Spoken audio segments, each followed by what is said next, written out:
mentioned something that kind of threw me off. Is like Jeremy has disavowed the Phantom Menace, but he's still in the same circle of people, right?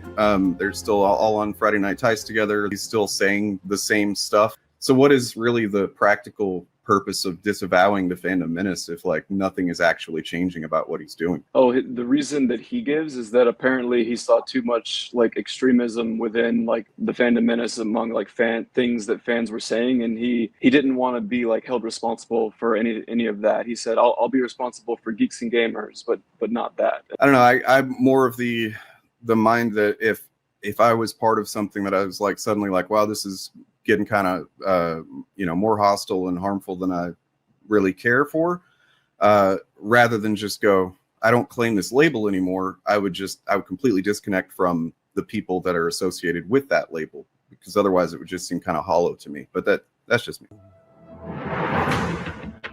Holy fuck at the diversity. Why did you join the Brotherhood?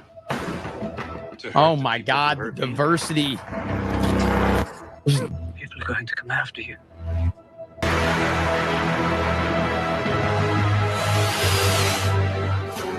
Look out at this wasteland.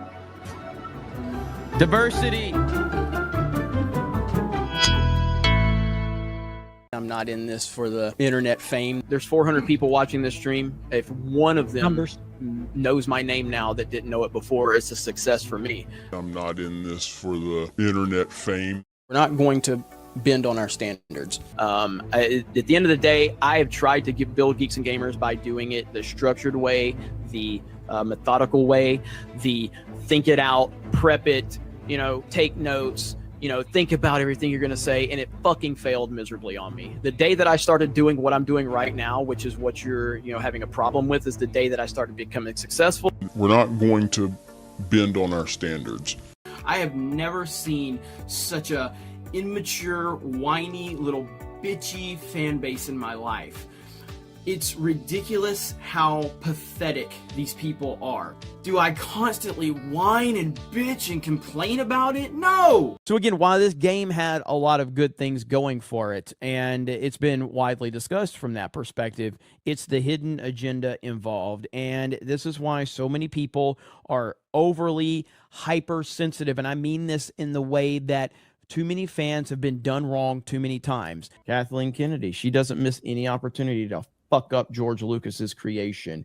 And we have the latest problem with Kathleen Kennedy and Disney Star Wars. But if I don't like it, I complain about it for like a few days, and then I just move on with my fucking life. Brie Larson. I don't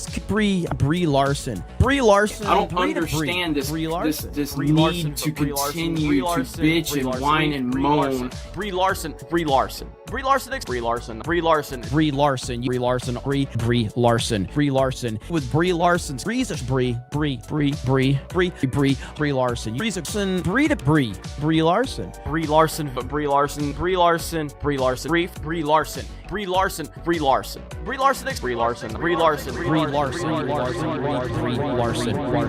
Upon the release of The Last Jedi, Jeremy Griggs released a glowing review. It has since been taken down. This is the only surviving clip.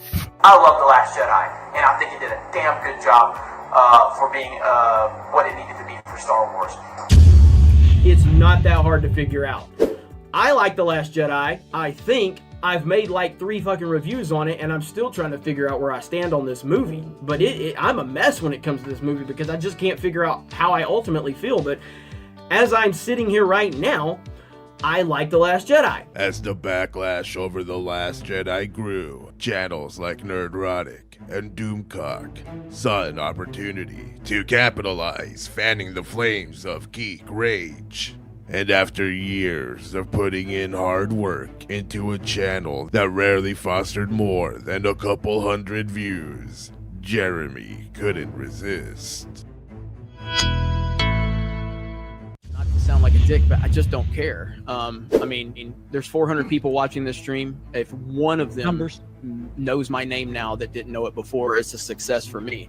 At the end of the day, I have tried to build Geeks and Gamers by doing it the structured way, the methodical way, the think it out, prep it, take notes, think about everything you're going to say, and it fucking failed miserably on me. The day that I started doing what I'm doing right now, which is what you're, having a problem with, is the day that I started becoming successful.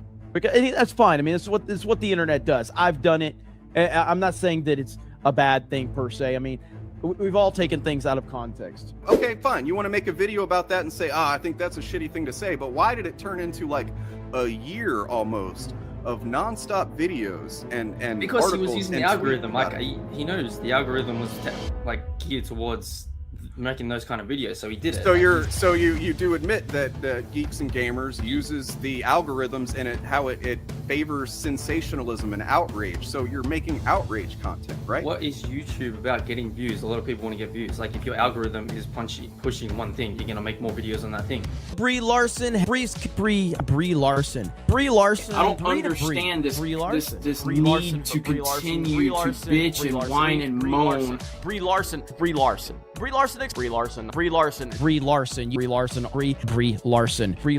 With Brie Larson's Brie. Like, I don't get offended by shit. She's the one in the middle standing. Look how she's the one. I don't know how people are so easily offended these days.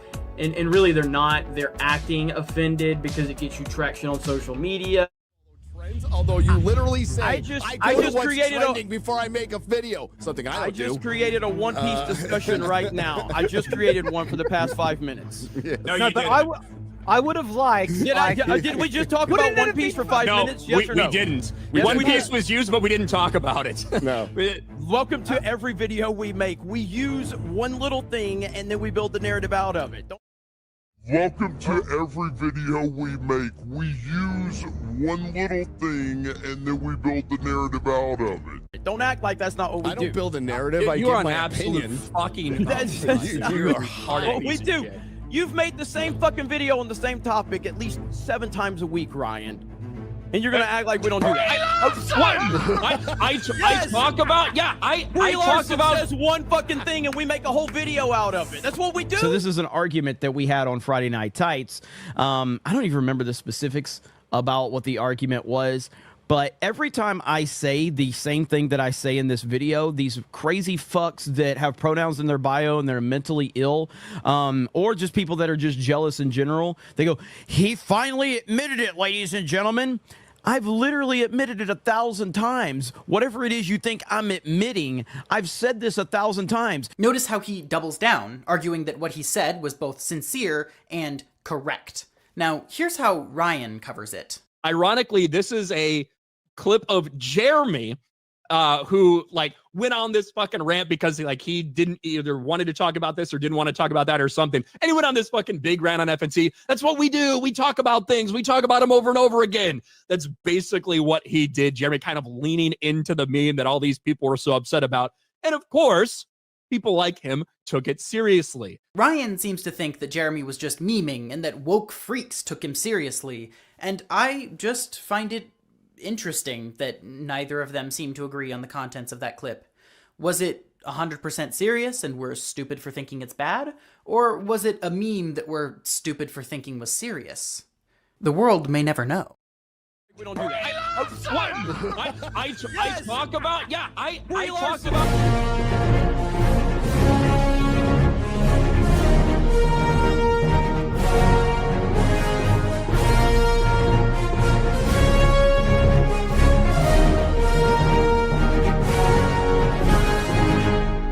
All right, you assholes.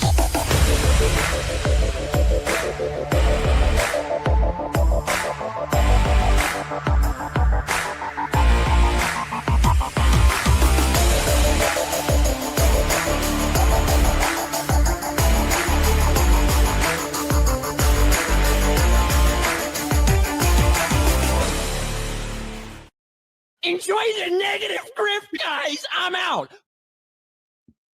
Oh, Ryan Kinnell. What a guy. If some of these guys I feel like I could maybe spend some time talking to and be able to keep my cool. Ryan Kinnell, I just feel like I would be on edge the entire time I was in within any kind of space of him. And I would be probably anxious to punch him. But in Minecraft or whatever. or in real life, whatever. Who fucking cares? Hey, it's Eric DeBunks. What's up? Hey, man. So how's it going? Good. How are you? Good. I saw the timer today. I was like, oh, we're starting earlier because I saw the message in Discord. I didn't realize what time that was, and then I was like, oh shit. Yeah, and then I went ahead and I just was like, I'm not feeling like taking the bus across town today, so I went ahead and rescheduled anyway my appointment. So sorry. Oh, really? I guess I could have back to regular time. No. It's quite okay with me. I wasn't sure who else was going to be here. We never are. You know, we never are. You know, I haven't seen it in a while. Is Edgier? I haven't seen Edgier in a minute. I haven't talked to him. I don't know. They've been. I think they have school. I think they have work. I think they have maybe like some kind of romantic life as well as making their own content. They've got actual things going on in their lives, and so yeah, their content's been doing pretty well. Their show's been blowing up pretty good. So you know, I don't blame them for focusing on that at all. You know, I mean, I blame them a little bit because it's like we're cool. We're the coolest. You should hang out. But no, I think Bob will be here at some point. It is Wednesday, so now that I think about it, which Bob? Chaos. I'm sure he's getting comics because that is what is important. Got to get those comics, and I'm not being sarcastic there. But yeah, so we got some stuff to talk about because, like, you know, but other Bob, actually, Bob of the old ways, pointed out to me some context for the Ellison, you know, Paramount, Warner Brothers, that whole thing, this hostile bid that's now taking place. That is kind of concerning, to say the least, if you look into, you know, things a certain way. So I don't know if you've looked into any of that or what you. I've covered it pretty extensively. So unless there's something that I mean, no offense, because Bob's great or whatever, but unless there's something new that that hasn't popped up, I'm pretty sure I've probably seen it already. I mean, are we talking about the monopoly over like the media and what they'd have access to, or the corrupt dark money that they're being funded by? I mean, there's a lot of things. Yeah, content and all this stuff. Like, there's a short YouTube short that I'm going to grab for here because it really does lay it out pretty quickly and well. So I'm going to grab that. But yeah, I don't think Paramount's takeover is going to succeed.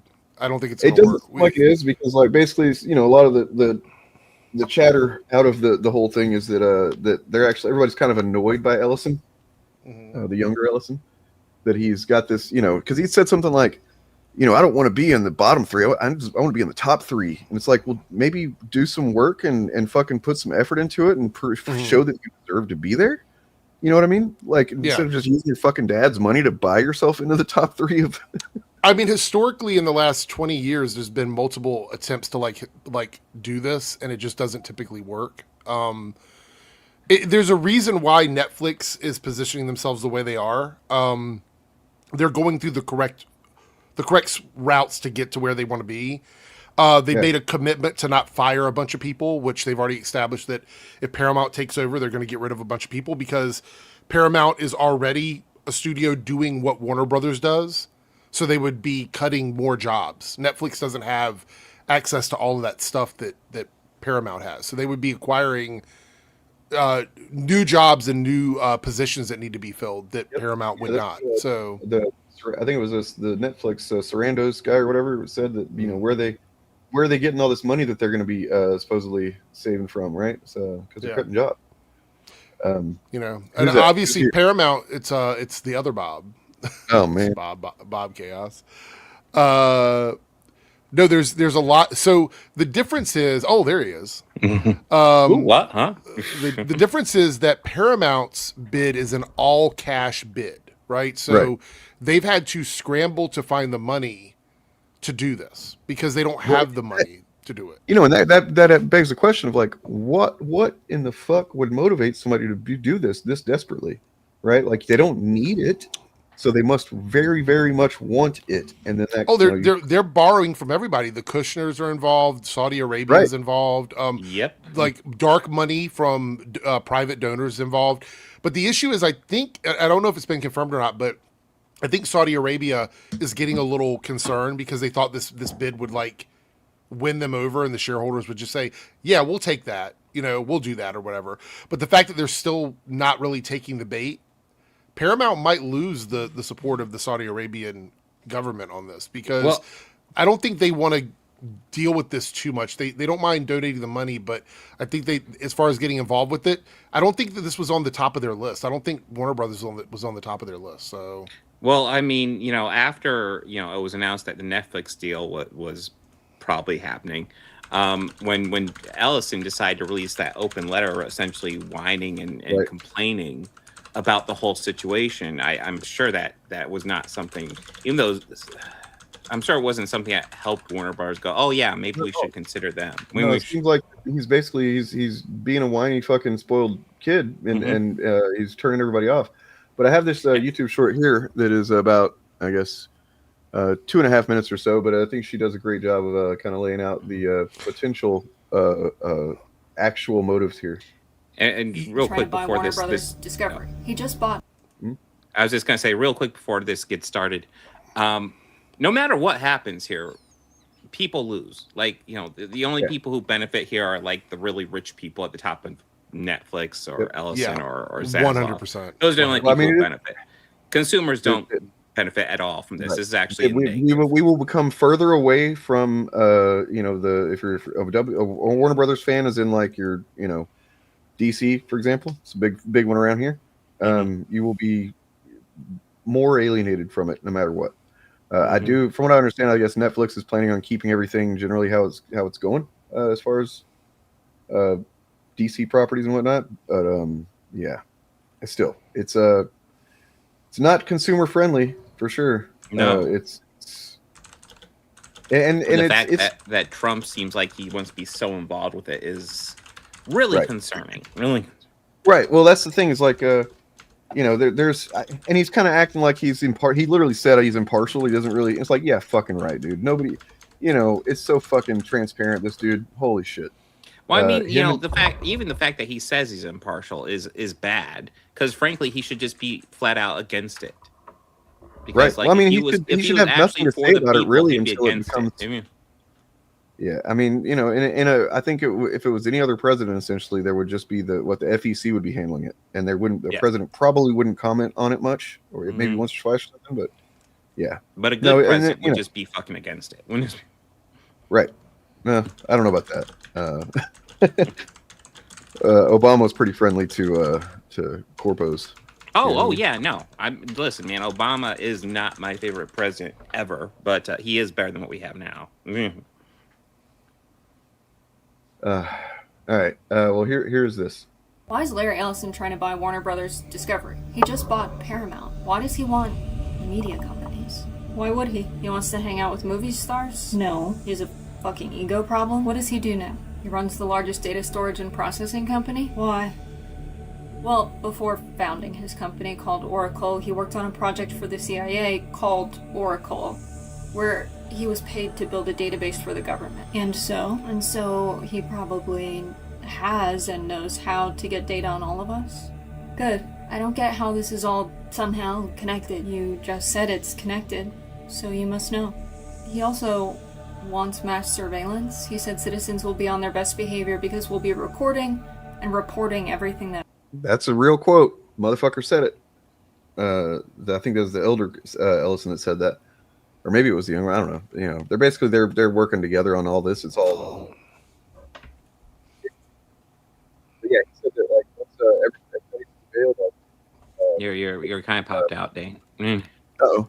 Oh, I thought it was me. I was like, wait a minute, what happened? Well, the only reason I knew it wasn't me is because I saw you with your earbuds, Eric, and I was like, oh yeah, I'm thinking the exact same thing. I mean, am I audible now? Yeah. Yes. Yeah. Okay. So yeah, that's a real quote that she referenced there. That Ellison said that once there's surveillance everywhere and people are just reporting on each other and blah blah blah, they're like people will be behaving at that point. That's pretty fucking dystopian, man. Yeah. Pretty goddamn dystopian. And you know how all these chuds, they call everything 1984, right? They've been doing that for a long time. Like, 1984. I want to point out how this is being covered by, for example, Nerdrotic, who centers James Gunn in this story as if that's the thing to focus on. I mean, sure, that is something that that is like 5th or 6th or 7th in my list of like things I'm concerned about with this whole thing. But it's just pretty clear that that's he's just grifting, and he has no interest in talking about anything that actually affects people or actually affects the media, for example. Like, anyway, and then we can look at critical drinkers here in a little bit, but after this. Going on.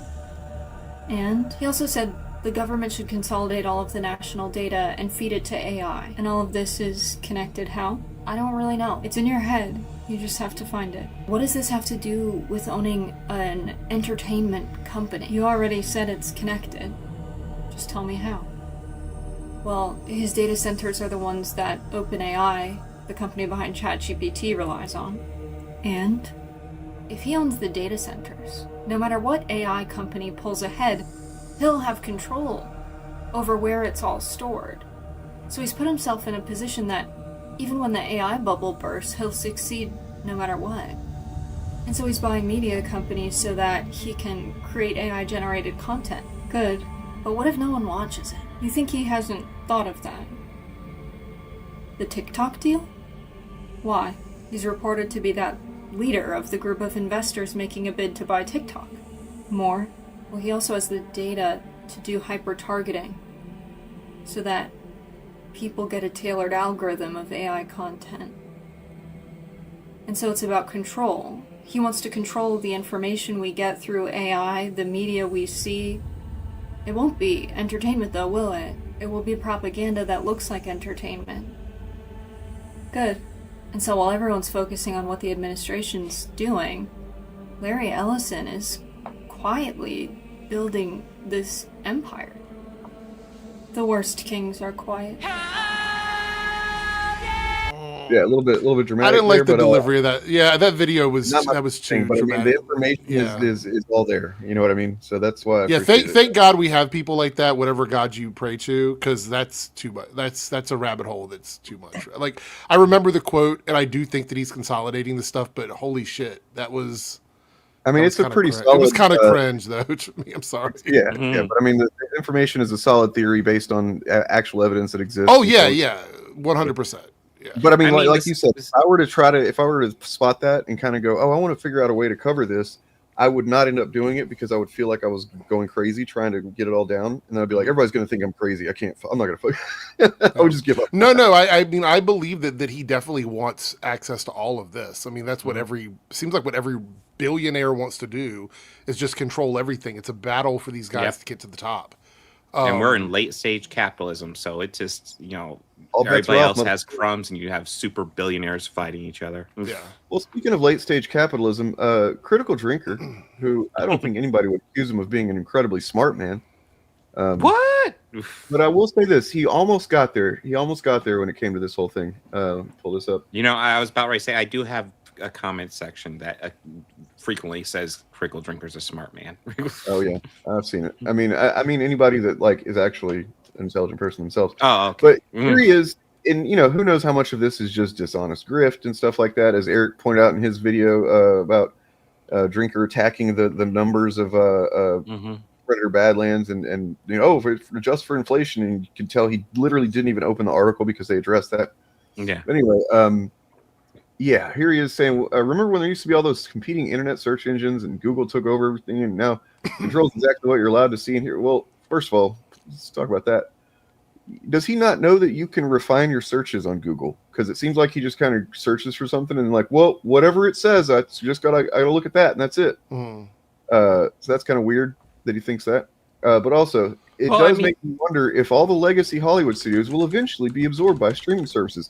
I mean, do you not understand the fucking the basics of the goddamn industries that you grift? No, he doesn't because he's a grifter. But yeah, it just shows he's a parasite. He doesn't understand this very obvious thing that yes, that the distribution models, the consumption models are changing, and that's going to mean that the rest, the older industry aspects of the industry are going to evolve or adapt or whatever, and they're going to get bought up. And yeah, I mean, yes, but whatever. Well, the other thing is about the topic he's complaining about, like this combining of everything into one service and the issues with that. He's pointing to Netflix and Warner Brothers. Is he ignoring that Paramount doing it would be the same thing? I mean, it's the same situation. Is he ignoring that his buddies? I haven't heard him complaining about Paramount at all. It's just Netflix. No, they all seem to be complaining about Netflix for the dumbest reasons because they all seem making to be like, AI turning stuff everything gay. Yeah, like AI, everything gay and trans, and it's like they're making stuff to get mad at. Like they're making it up. They're it's a fictional anger. It's not even real. Yeah, it's like nobody should support any of these big mergers. Hey, I didn't even support the Disney Fox one. The only like 1% of me that support it was just because I wanted, Marvel to have X-Men and stuff. That was it. Everything else, I was like, I'm really against it. It's too big. I would have been happy to not have that happen if it hadn't. If it was like, Warner Brothers. I mean, Fox could have stayed its own thing. Yes. But these companies just keep on merging, and then you eliminate competition. And that's something that the government's supposed to regulate about. These companies aren't supposed to get so big that they just gobble each other up and then eliminate all competition. Competition is supposed to be what keeps the economy going, right? Yeah, I just checked. Tencent pulled out of the bid. They're not giving money to Paramount anymore, so they lost a couple $2 billion from those guys. Saudi Arabia is supplying $24 billion of that $108 billion, and it seems like they're not too cool about moving forward with it anymore. And that's the two big people. It's the two big amounts of money that were going in that would make it more than what Netflix was offering. So by losing that, they're not giving that much more, and I don't think there's that much more they can offer outside of money. And in any normal situation, with this country, they would not allow outside investors to put money into buying things like news networks. It's literally something they don't allow. So the fact that they're overlooking Saudi Arabia, wonder why, overlooking Saudi Arabia giving like $24 billion to Paramount to help buy Warner Brothers, which includes news networks. You know what I mean? Honestly, to reference your recent video again, because it really does kind of highlight this, it's important to pay attention to what they don't talk about. So like, for example, like you said in your video, they're quick to bring up the box office inflation whenever it's to prove that the woke thing is bad or whatever the fuck, but they never ever include inflation whenever they're the opposite is the case, right? They never they will go for the lowest number no matter what it is, if it's trying to neg something. I don't like it's not even that difficult to understand. Adjusting for inflation on one number but none of the other numbers makes no fucking sense. Right. But I mean, in the same way, what I'm saying is that with stuff like this, like, okay, he's talking about Netflix and Warner Brothers, but like we're saying, he's not talking about Paramount. I bet he's having a really hard time talking about this at all because Disney's not involved. So much as he's a Disney welfare. Wait, who am I against now? Right here. I think they're defaulting to be against Netflix because essentially Netflix has the reputation. But I thought Netflix was beating woke with K-pop Demon Hunters. I thought that was Netflix beating woke. That's true. It's almost like these guys just change their opinions according to the tides. Right. Remember the strike? Sketchy's pointing out they were all in. They didn't give a fuck about actual human creators. They were just like, fuck them. Yeah. Yeah. 100%. Yeah. And then Tony here was bringing up pulled that up because of Jared Kushner's investment group. Yeah, that's also connected to the Saudi Arabia stuff. Like it's all kind of connected to that. So and they're gonna act like Trump doesn't have his eye directly on that shit whenever Kushner's involved. Well, it's not like Kushner and Trump have any connection or anything. Yeah, right. I believe this is probably true. I don't think that Warner Brothers wants to sell to a foreign government. I think that's kind of that's the issue. I don't think that, what's weird is that this put us in a position where it's like, oh, Zaslav's kind of making a good choice. What? Yeah. Somebody who I still hate, but like, I'm used to him just always going for the short-term money. And, the fact that he's even selling Warner Brothers still is fucking terrible. But see, that's the other thing is that the bid that's coming from Netflix is in market value. Like it's in actual stocks and bonds and things that are regulated, things that are protected. It isn't going to be affected by a changing in the stock value because it's a bid of a certain amount. The Paramount thing, even though they're bidding $30 a share, it is a cash bid and it's multiple sources of income. So they're not totally confident they're going to get all of that money. Right? So that's the problem. They would end up in court trying to get this money, suing to get this money from overseas bidders. Like it would be a nightmare. I don't think they want to get involved with it. if you're itemizing a list of the cons for what the offer from Paramount, there's just quite a few of them, and when it comes to that kind of thing, unless you're confident that you're not going to get fucked over, you're not going to make that choice. It's pretty simple.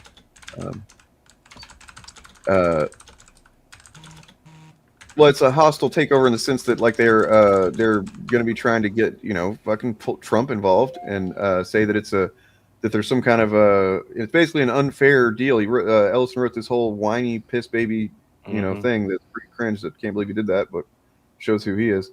Yeah, it's just like it's not fair. That's basically the tone of the whole thing. It's not fair. I wanted to buy it.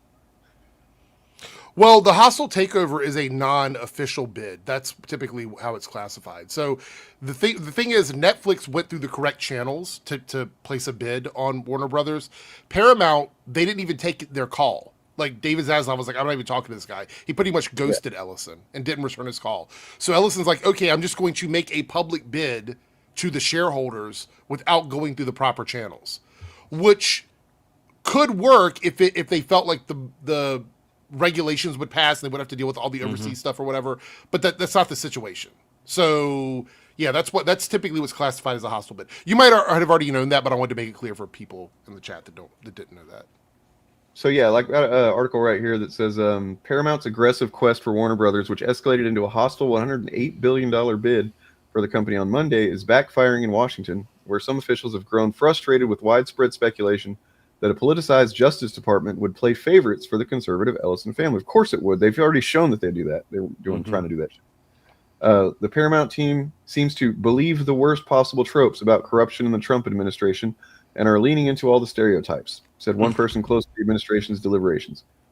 They thought they were playing 5D chess and they were playing tiddlywinks. Paramount executives met with President Trump in recent weeks to press their case and argue against the Netflix victory, according to a person with knowledge of the meeting. FCC Chair Brendan Carr was among those who attended the meeting, but when Trump asked him about his view on the deal, he demurred, saying it would likely be decided by the antitrust division of the Justice Department, not his agency, the person who was briefed on the meeting, blah, blah. I just got, somebody sent me something. They explained why the cash bid isn't that good, like in plain terms. Yeah. It says here that tax considerations. In many jurisdictions, receiving stocks rather than cash can defer capital gains taxes for the sellers. So all that money from Netflix would defer capital gains, but a cash bid from Paramount would still be taxable for them. So that's why it's not that good outside of people seeing the big number on paper.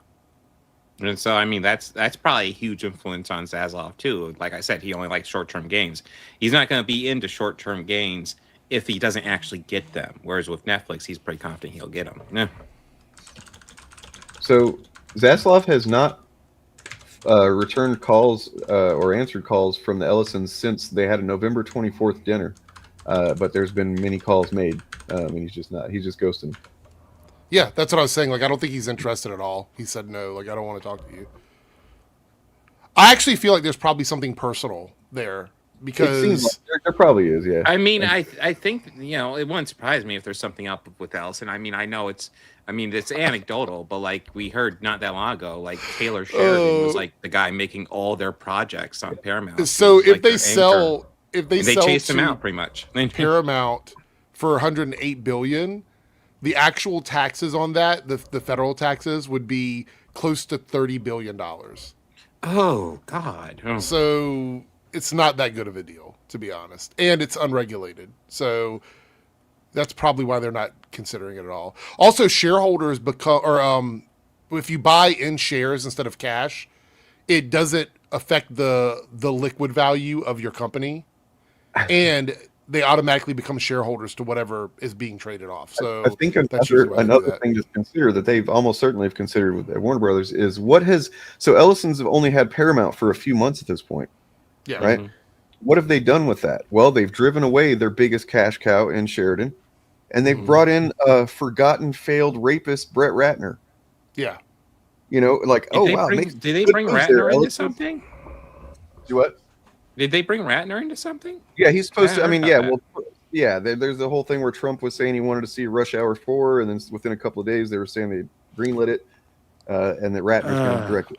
I actually, somebody said it fell apart.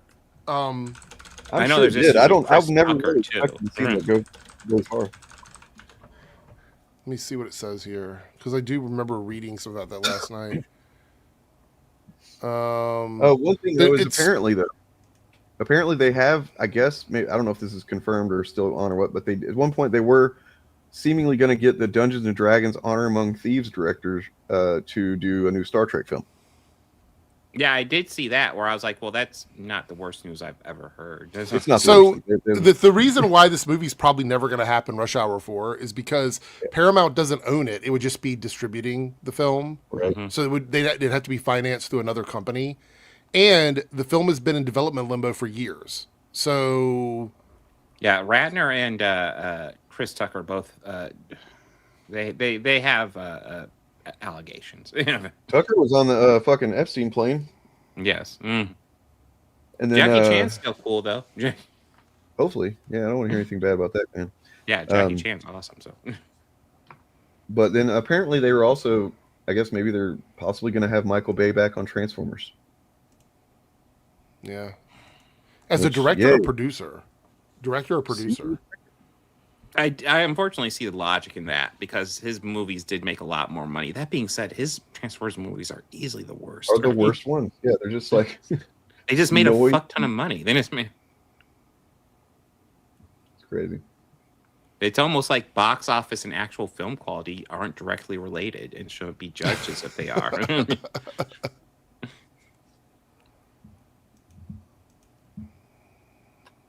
Well, so yeah, I mean, it does seem like in this situation where there is no completely positive outcome, it's at least seemingly going to be the better one of the two crappy outcomes. No matter what, the American consumer loses. Well, and also, and just like going back to the surveillance thing, okay, so maybe they're not able to make this happen with this specific strategy or whatever, but it's obviously. It's on their mind. I mean, it's going to happen. There's going to be these corporations are going to be. Our data is worth everything. It's worth more than oil. A lot of people don't realize that. Data is where the future is in terms of fucking people owning shit. And that's why in the thumbnail I said they will own you, because I mean, what are we if not, or what is our data if not digital representations of us, right? And that's what. I would also say start going through services that don't collect all your stuff, like as best you can. I use NordVPN. I'm not sponsored by them, but I use them for pretty much everything because it protects a lot of your information and your data. If you don't have a VPN at this point, I don't know, you need to get off the internet. It's really necessary for many reasons, but yeah, if this one for sure, and yeah, it's kind of scary, man. To think that because the government has so much data, and then they've just recently Trump signed a executive order that is going to give a bunch of the data that the government has collected. They're going to have access to that. All the corporations are, so that they're just combining all this fucking information. He's trying to override states' rights on AI too. I don't know if you saw that or not. Like he's trying to make it so that states can't control how AI functions in their state. So he's trying to make it a federal thing, which, as we know, this will end up in court because states are going to sue. We'll see what happens. Well, I'm just on the topic of AI. You have this we could look at. It is a story from, what is this? Bucks County Beacon. Everybody knows that outlet. And it is about a certain group of folks who are utilizing AI. AI is the next frontier for far-right extremists to spread propaganda, incite violence, and recruit new followers. So, just two of the worst things are coming together in a really awful way.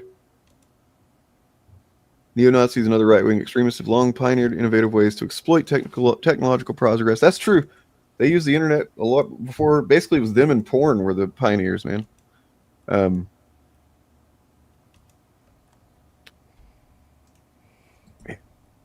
Another reason to just stay away from AI shit, Yeah. Oh, absolutely.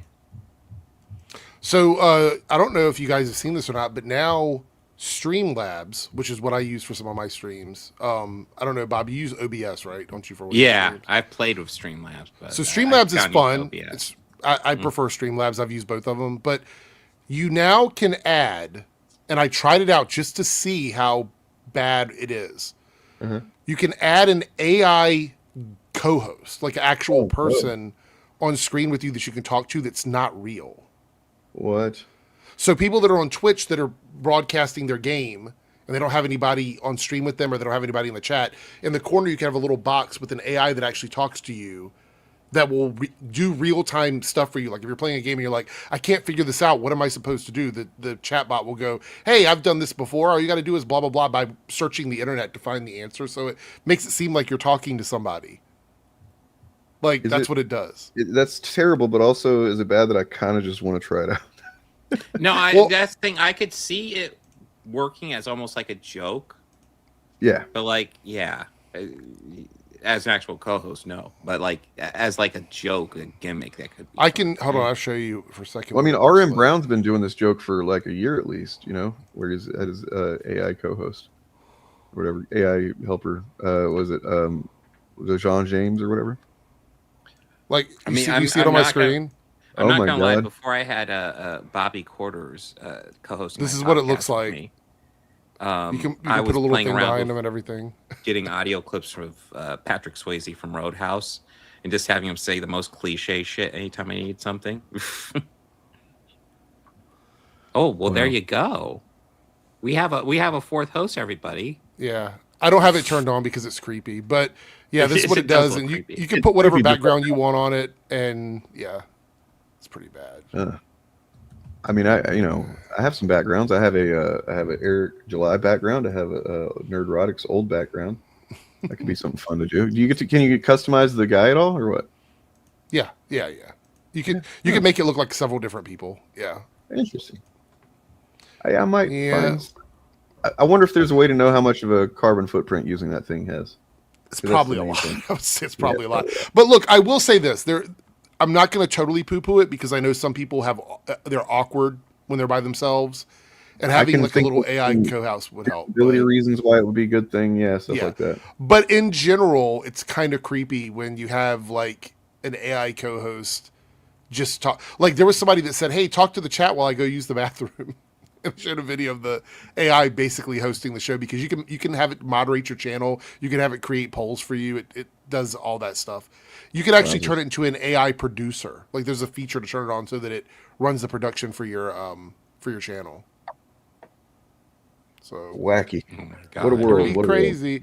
We did have a super chat though from the Cat Noir here. Great name. Can you cover EJ's Rippleworks video? The downfall of Rippaverse is more enjoyable than his actual comics. It's not how talk about it, to run a business. Yeah, we talked about this last. Like, it literally was breaking news while we were streaming. I remember saying, like, guys, Eric July's doing crowdfunding. It's pretty bad. No, he did. doesn't. Well, he would never do there's, that. Well, there's more to this. The last time I saw him, maybe it's more now or whatever. He did a couple of streams over the week, like since last week, trying to drum up business for this Rippleworks thing. He never hit his goal during his streams. He never hit the goal. And I think he only had at one point 150 people supporting it. Oh my God. 150? Oof. That's it? But he did have a couple people bid, and I don't know who they are, crazy people, they gave him $1,000.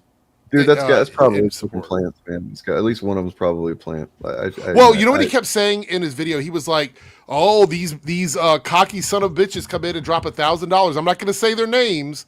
But they're coming in, they're dropping $1,000." And I'm like, "You're not going to say their names?" Well, I mean, you had a person in your chat drop $1,000, and you're not going to give them a shout out? We know, we all have dealt with his content enough to know that there's several different, like, it's basically a go-to tactic for him to deceive with, to make himself look more puffed up than he really is. So, like, for example, I mean, going before he was doing YouTube with his dumbass fucking Rage for the Machine band, where they like to claim that I've seen him claim and various others that they charted on Billboard like multiple times and stuff, and it's like they charted on Billboard one time, and it's through the hot heat seekers chart where like you have to pay a certain amount of money and you can get a bunch of people to vote for you, and then you can make it onto the chart, and so it's like, yeah, everything with him seems to be at least half overinflated in order to make him look like a bigger deal than he is. Thanks for the super chat. I think that was my channel for Cat Noir. Appreciate it.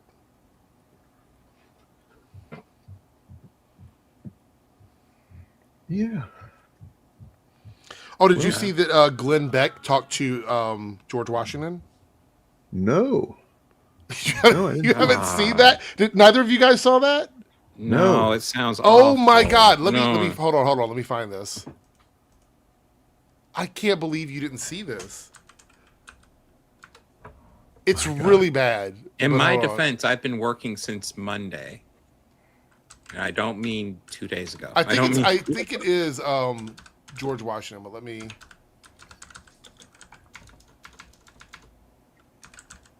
All right. Give me the damn money, Glenn. But if Glenn wants to give me the money, I'll take it. We need the Glenn bucks. Well, yeah, give us the Glenn bucks, Come man. on. Damn, where is it at?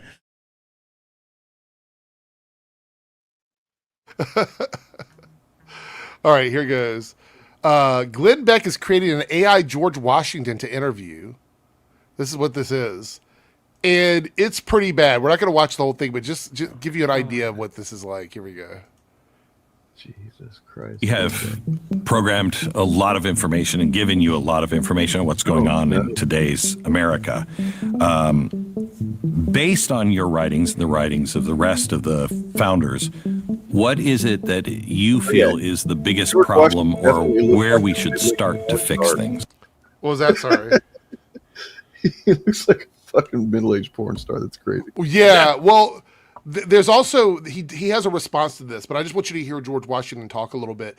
So the scary thing about this is going to be supplemental content for these guys. And what I mean is they're not going to be able to engage with real people anymore. So what's going to happen is you will see them do this kind of stuff to create these fake podcasts where they're talking to fucking computers.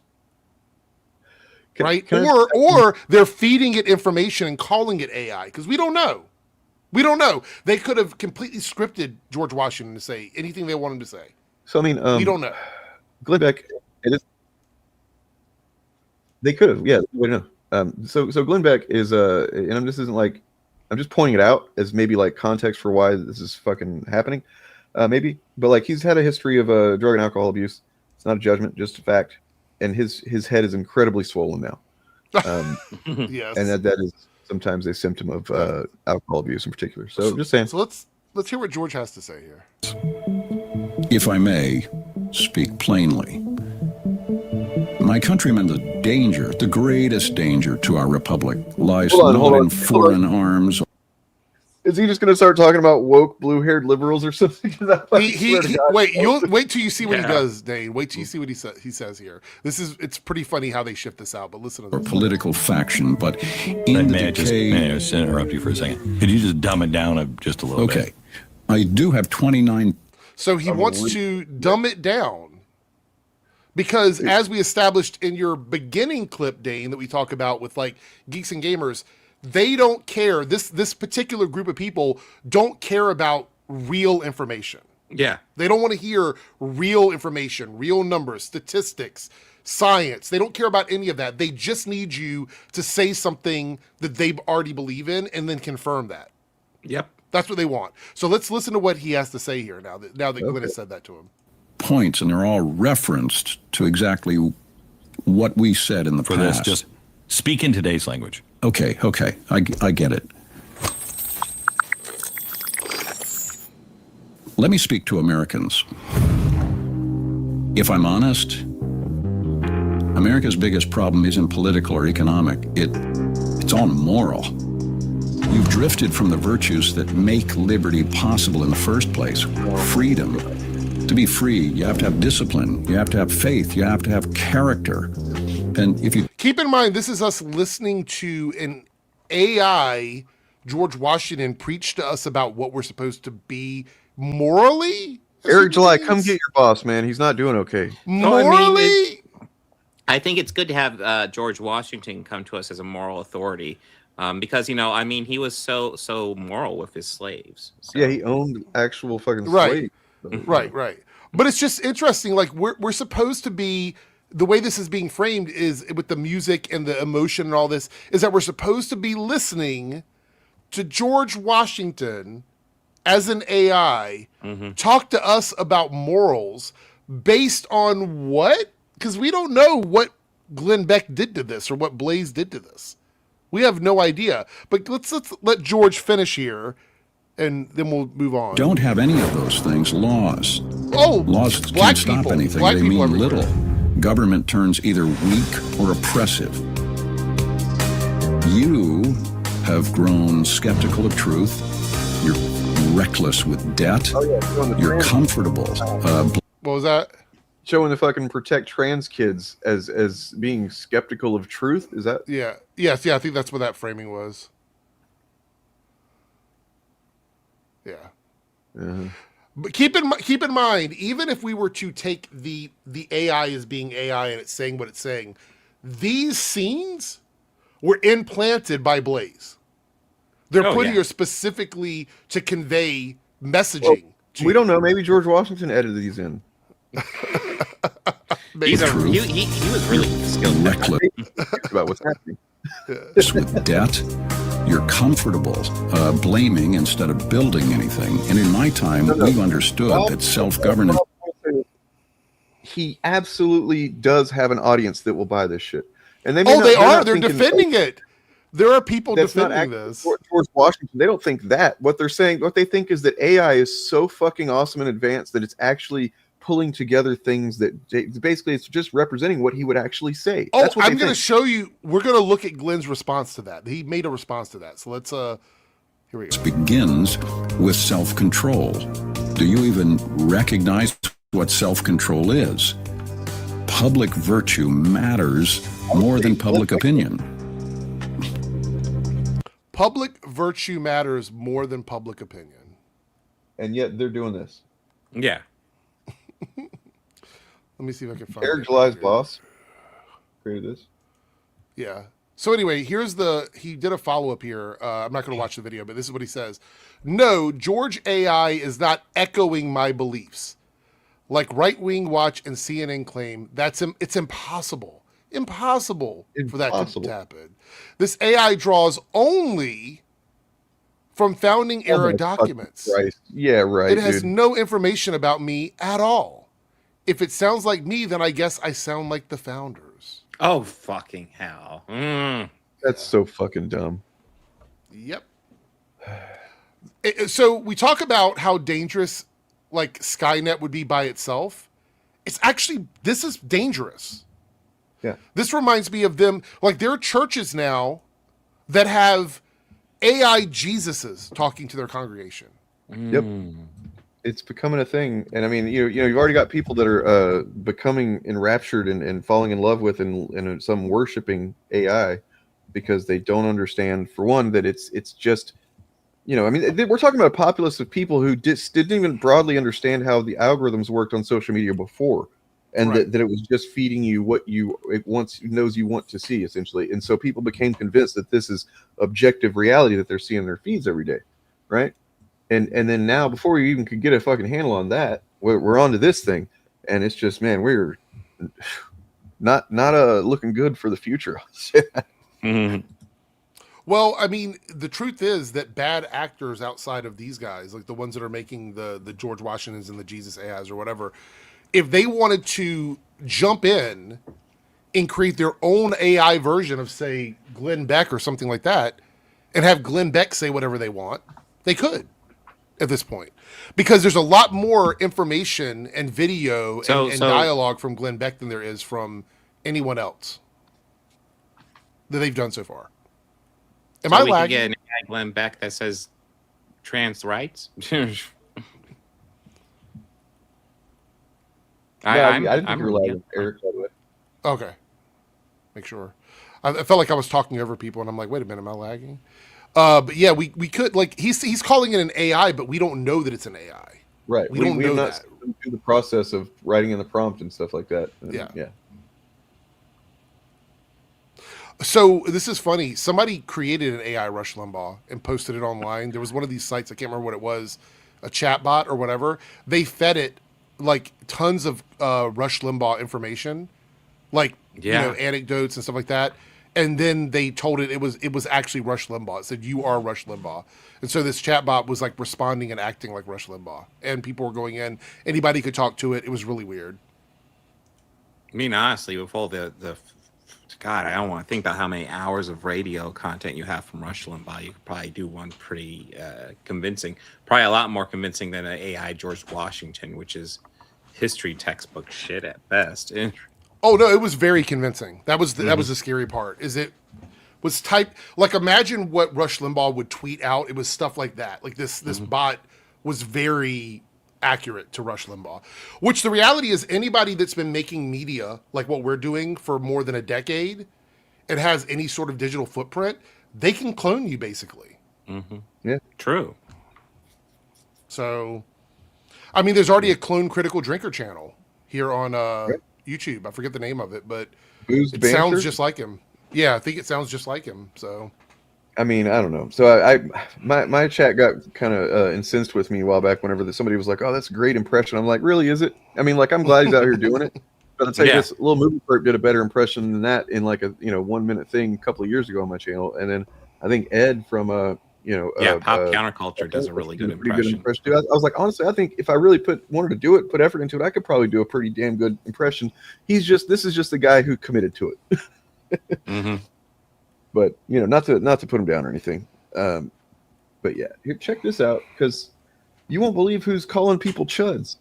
Oh wait. As went on Steven Crowder's show, which, by the way, I watched the whole thing, and I literally wanted to take a fork and shove it directly in my eyeballs as I watched this.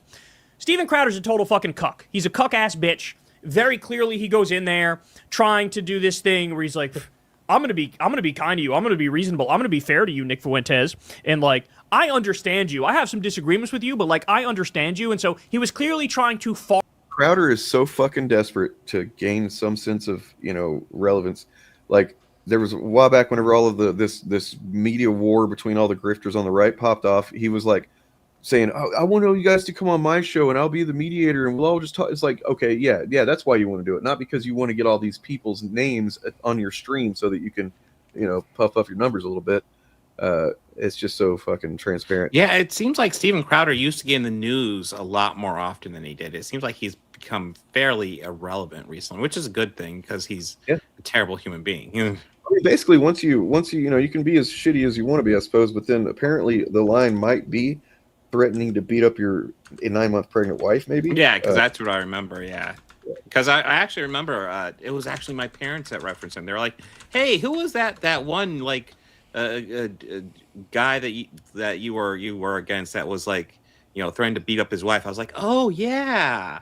Yeah. And I was like, I don't remember his name. Who was he? I had to look him up. It's like, you better watch it.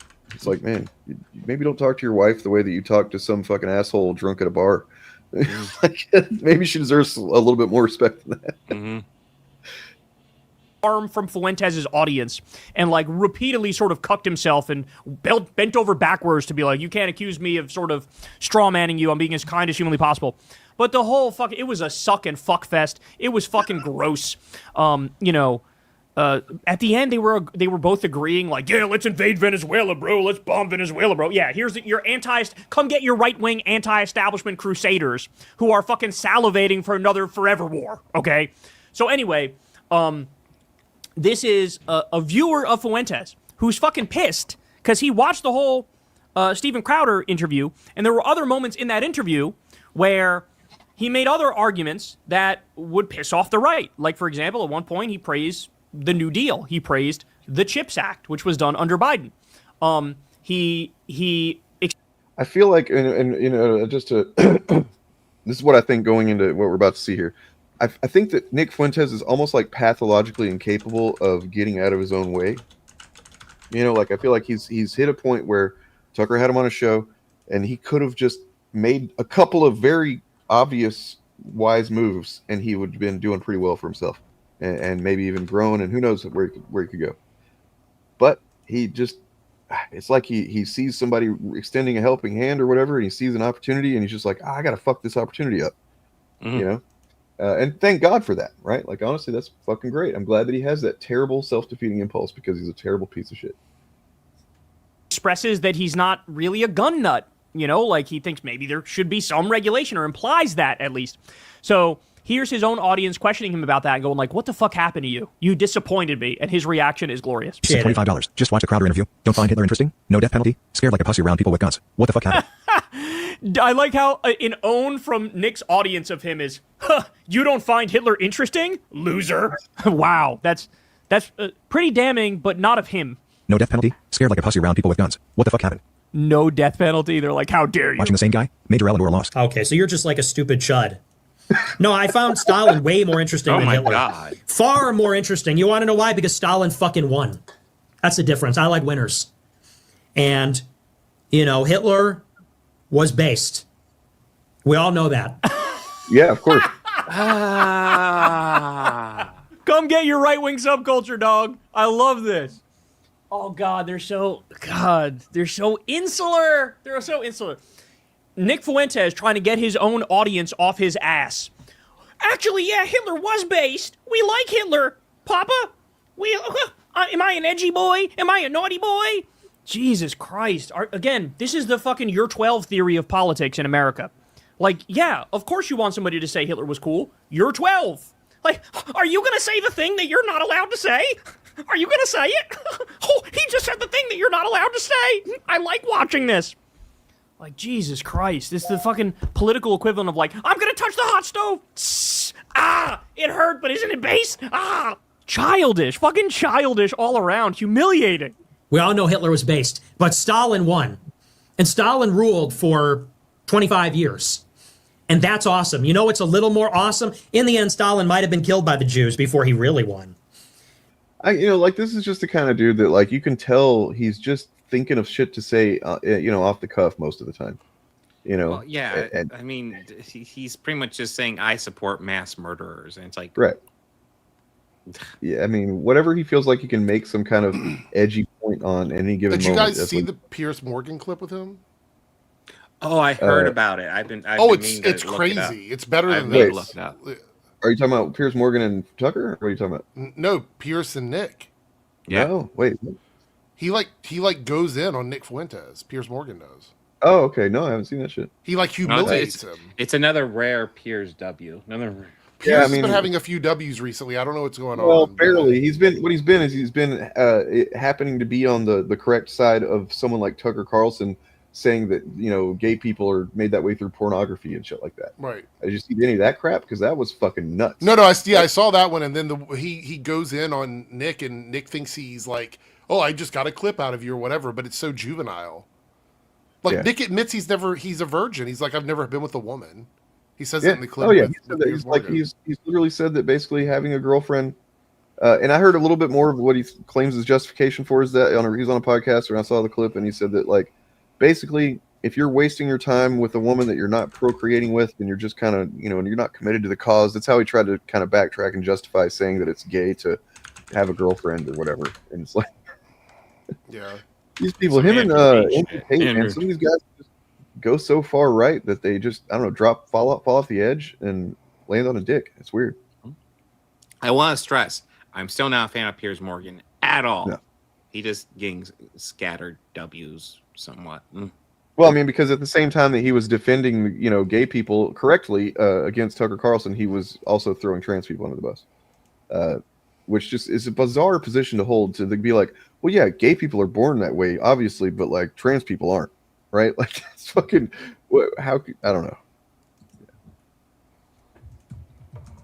He's 27. I would have thought he was like, I don't know, 21, 22, some shit.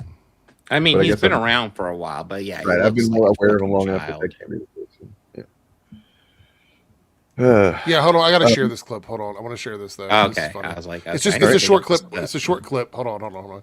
This is the one where he talks about being attracted to women. It's a really funny one because Piers pretty much drags him. Drag him. All right, here we go. Just to clear up one of the many theories about you, I've no idea what the answer is, and you haven't got to answer. But are you actually attracted to women? I am attracted to women. You're not gay? No.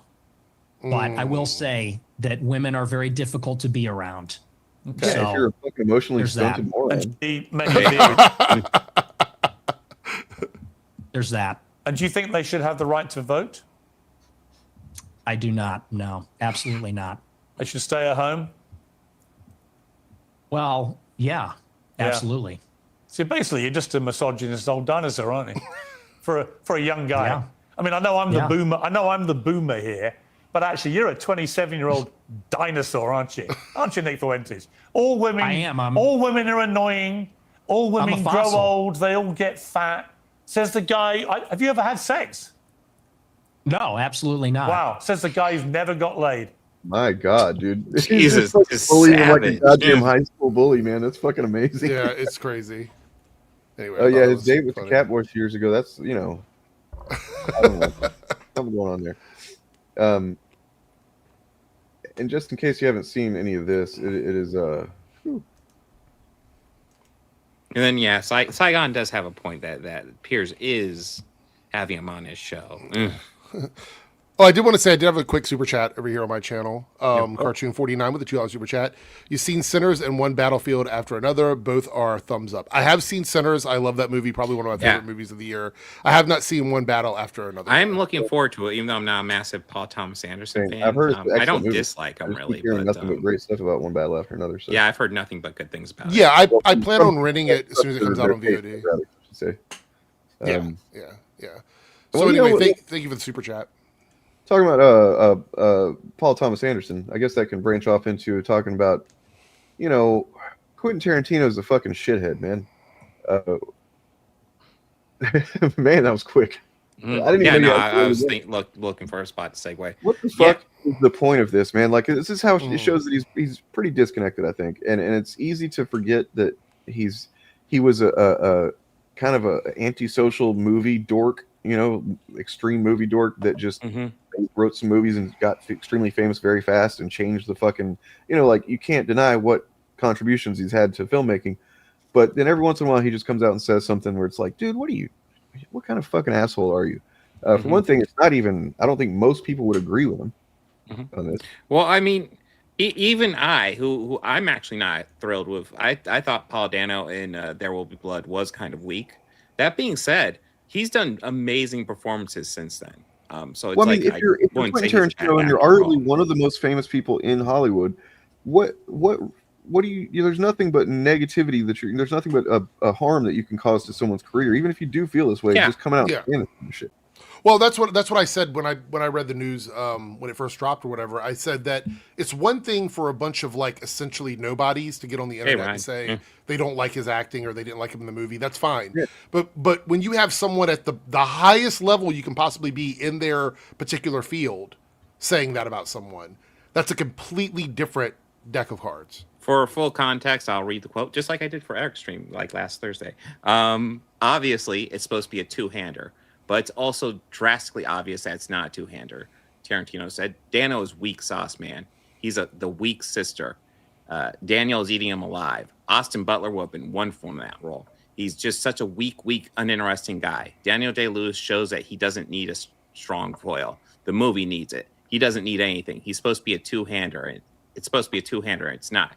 You put him in with the weakest fucking actor in SAG, the limpest dick in the world. It's like, Jesus fucking Christ. Can you be any more of a teenager about this? I mean, so one thing, it doesn't excuse this, but Quentin Tarantino is known to be kind of a jerk, kind of an asshole guy. Like, that's one thing. But the other thing is, as he gets older and these guys get older, they just say stuff. They just say dumb shit. There's so many actors that I've loved over the years that say dumb shit now, and it ends up in an interview, and I'm like, why did you say that? I like partially respected you, and now you said some dumb shit. Like, it's crazy. This is exactly it. This is it right here. This is like if you work in somewhere at a restaurant or whatever, and then your boss, your former boss, goes down and tells all the other restaurant owners, tell everybody how fucking terrible you were or whatever when you weren't, and you're just like did the job you were hired to do. Yes, weak sauce, dude. You're Quentin Tarantino. Think there's something better than that? So I mean, he wasn't as specific, but like he also took the time to say that he is not a fan of Matthew Lillard and Owen Wilson. Which is just it's unprofessional to say the least. Yeah. Well, yeah, but besides all that, it's such a weird criticism of. So real quick, I just You want to guys find hear out you get read your super chat, man. Yeah, we looked at it. You have to go back like 3 or 4 minutes. We looked at it, Cartoon. Thank you for the super chat. I do appreciate it. Yeah, it's a really weird criticism of Dano in that role because he's supposed to be the weak one. That's true. He's not supposed to be equal to Daniel Plainview. He's actually like it's been a long time since I've seen it, so I'm not sure how to describe it, but like it's what he's doing. What's hard to do, he does that. Yeah. And to think that anybody really, you shouldn't judge any actor that's opposite Daniel Day-Lewis. I mean, what the fuck? Well, no, there is that too. Yeah. Because there's no way any other actor's going to win that scene. Daniel Day-Lewis has it on lockdown. Like, he's ridiculous. Well, yeah, but the entire point of the role is that he is supposed to be a very weak man who is trying to pretend to be a strong man, and Daniel Plainview is a strong man, not pretending. So I wonder if like Tarantino got what the film was about at all, he or called if it's Slim Dick and weak, and like maybe it just was too effective for him, and he doesn't even realize it. You know what I mean? Like, I don't know. It's. I mean, I haven't seen Paul Dano in a whole lot of stuff. I've seen him in that. I've seen him in The Batman. Obviously, I've seen him in Swiss Army Man, which he was an excellent performance in that as well. Oh yeah, he's great in Love and Mercy. If you're interested in the Beach Boys, great movie. He's really good as a youngster as well. I mean, what was it Detroit Rock City that he was in? Yes, holy shit, that was him. Yeah. Whoa, I God, just realized was that him? God, that's been a while. It was. Can you guys hear me okay? My mic was going out on me. Okay, thank you. That's kind of blowing my mind. So what happened with Matthew Lillard? I keep seeing that mentioned. I haven't looked into that. Oh, so he just took a moment out to also say he's not a fan of Matthew Lillard and Owen Wilson. Matthew Lillard did respond, essentially saying it hurts. Well, yeah, I bet. The two-time Oscar Lillard recently admitted it hurts after the two-time Oscar-winning director mentioned, "I don't care for the Five Nights at Freddy's 2 actors' on-screen abilities, along with Paul Dano and Owen Wilson. Quentin Tarantino this week said he didn't like me as an actor. Whatever. Who gives a shit?" He told his fans while speaking at GalaxyCon in Columbus, Ohio, eliciting support from the audience. Which honestly, like, listen, man, I can like Owen Wilson. I think is fine, but I get if he's not your cup of tea. I think Matthew Lillard's just a good actor. I don't know what his issue Owen Wilson is usually just kind of like, you know what to expect from him, but then like roles like in Loki, for example, he kind of levels up. And he was good there. Pretty awesome. That's crazy. Yeah, that's another thing, man. He's a big fucking Zionist. He went to fucking Israel in 2023, and like fuck him just on that alone, right? Paul Dano is pro-Palestine. Fuck, there we go. Yeah. So Paul Dano is based. It's not him in Detroit Rock City. Yeah, it's the actor I get him confused with all the time, Sam Huntington. Oh, that. Oh, okay. Oh, I can see that. I can see that. Yeah. He was in. Sam He was in Huntington's Little. good too. Sam. Yeah, he was in Little Miss Sunshine. Paul Dano. I knew there was an early. Yes, he was good in Little Miss Sunshine. Yes. Yeah, but I can understand why he would go after Matthew Lillard, because Lillard's not really like known for. To put it unkindly, acting, the sort of film roles he takes. He's known for that one mode that he got famous for, right? Yeah. But also, why would you bother criticizing Matthew Lillard? Out of all that, why would you take the time to single out these actors at all, right? Like when there's almost certainly, there are certainly far worse actors, and it's just fucking weird. It just goes to show that I don't know, man. Go look at some feet or something, Quentin. Yeah. Go expose your fetish more. And I brought this up before, but like I do feel like him doing this almost feels like he's burning bridges, and it makes me wonder if he's given up on doing his 10th movie, which was such a dumb, arbitrary thing. Comment on is that he has put himself in a fucking Winds of Winter situation, basically, where it's like he's never gonna he's gonna have to change it because. Well, it's so arbitrary to say I'm going to do 10 and then I'm done. And now he's, I think, changed twice what he was planning on doing as his final movie. And it's just beyond obvious that he doesn't want to just do 10 and he's going to want to do more after that. And it's like, why do this? You know? Yeah. Why did you set that arbitrary boundary? Yes, there are some directors who kind of aren't as great in their later years. So there's some directors that still do fucking bangers. Like, why set an arbitrary boundary for yourself? Of course, if he's going to be a douchebag about it, then I'm glad to see him go. Because I think it's like, I think he's trying to write his legacy himself. You know what I mean? Like he's trying to write how he's going to be seen for, you know, in the future and whatnot is what it comes off to me like. He's trying to control that ahead of time. It's just make good movies and you'll be fine. I mean, heck, I will admit, like, Pulp Fiction was a movie that kind of influenced me to really dive into looking into filmmaking, because just the way it was put together, I thought was very creative. How it's completely not what movies were looking like pre-Pulp Fiction and then post-Pulp Fiction. Like it had a pretty fucking fundamental,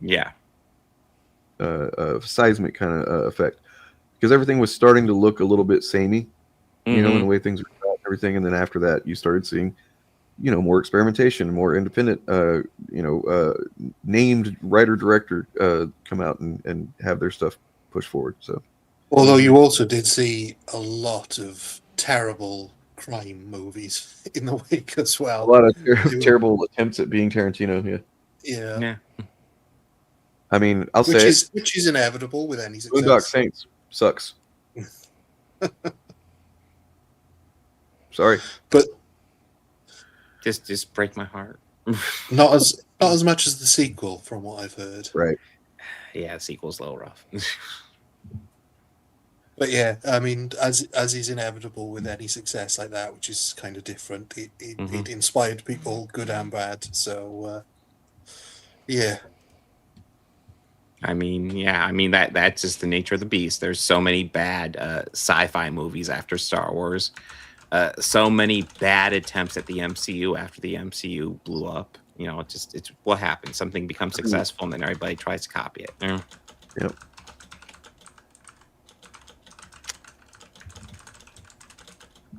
Yeah, I mean, he has bad takes. Like he had a take. Remember when he said that that nobody like, and I was like, wait, he thinks this is a bad thing, but he's not saying explicitly he thinks it's bad. He just says it and assumes everyone agrees with him. So whenever he was saying that, like, you know, movies, there's no movie stars anymore. Now you just people are, movie characters now. But who cares? You know, Thor. How does that affect my viewing experience of the movie? Why would I give it? I mean, I want to know an actor that I appreciate their roles and stuff, but I mean, like a character that's done well is that you want to remember that. Of course. Number one, I don't know if there's a strong argument there's no movie stars, especially when you have Chris Pratt and Ryan Gosling pretty much starring in every other movie. So I think movie stars. Pedro Pascal exist. is also movies. But like, even if it was such a thing and it was more like character based, is that an issue? More.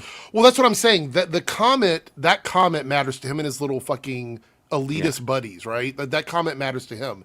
It doesn't matter to anybody else. It has no effect on anything. But what it doesn't affect your movie-going experience at all. He has this romanticized old Hollywood view. I mean, that's what Once Upon a Time in Hollywood is. That's why there's scenes of just driving that have nothing to do with anything. You know, because he wanted to show this is the golden age of Hollywood. And it's a great movie. I love that movie. Driving, and there just happens to be a woman's feet in the frame. Yeah, but you can just tell that like he has this fucking hard on for old Hollywood, and so whenever something that's from old Hollywood, like the movie star, the concept of movie star, isn't as big a deal anymore as it used to be, he becomes old man, yelling at cloud. Yeah, freaking Michael B. Jordan's another example of freaking movie star.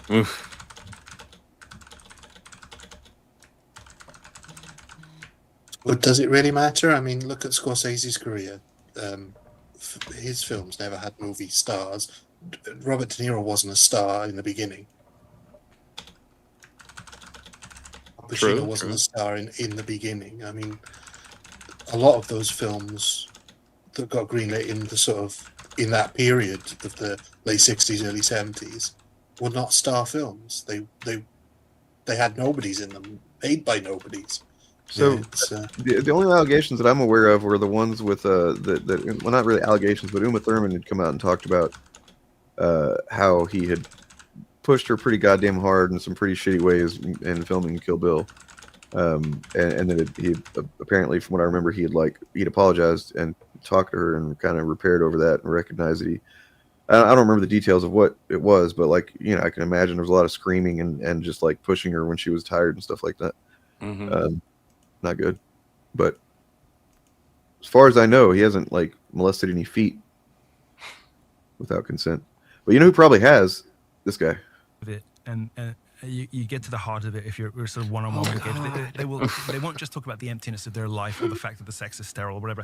They will know that there's something not quite right, and that its origin is there at something that was not quite right. Have you ever been addicted to anything?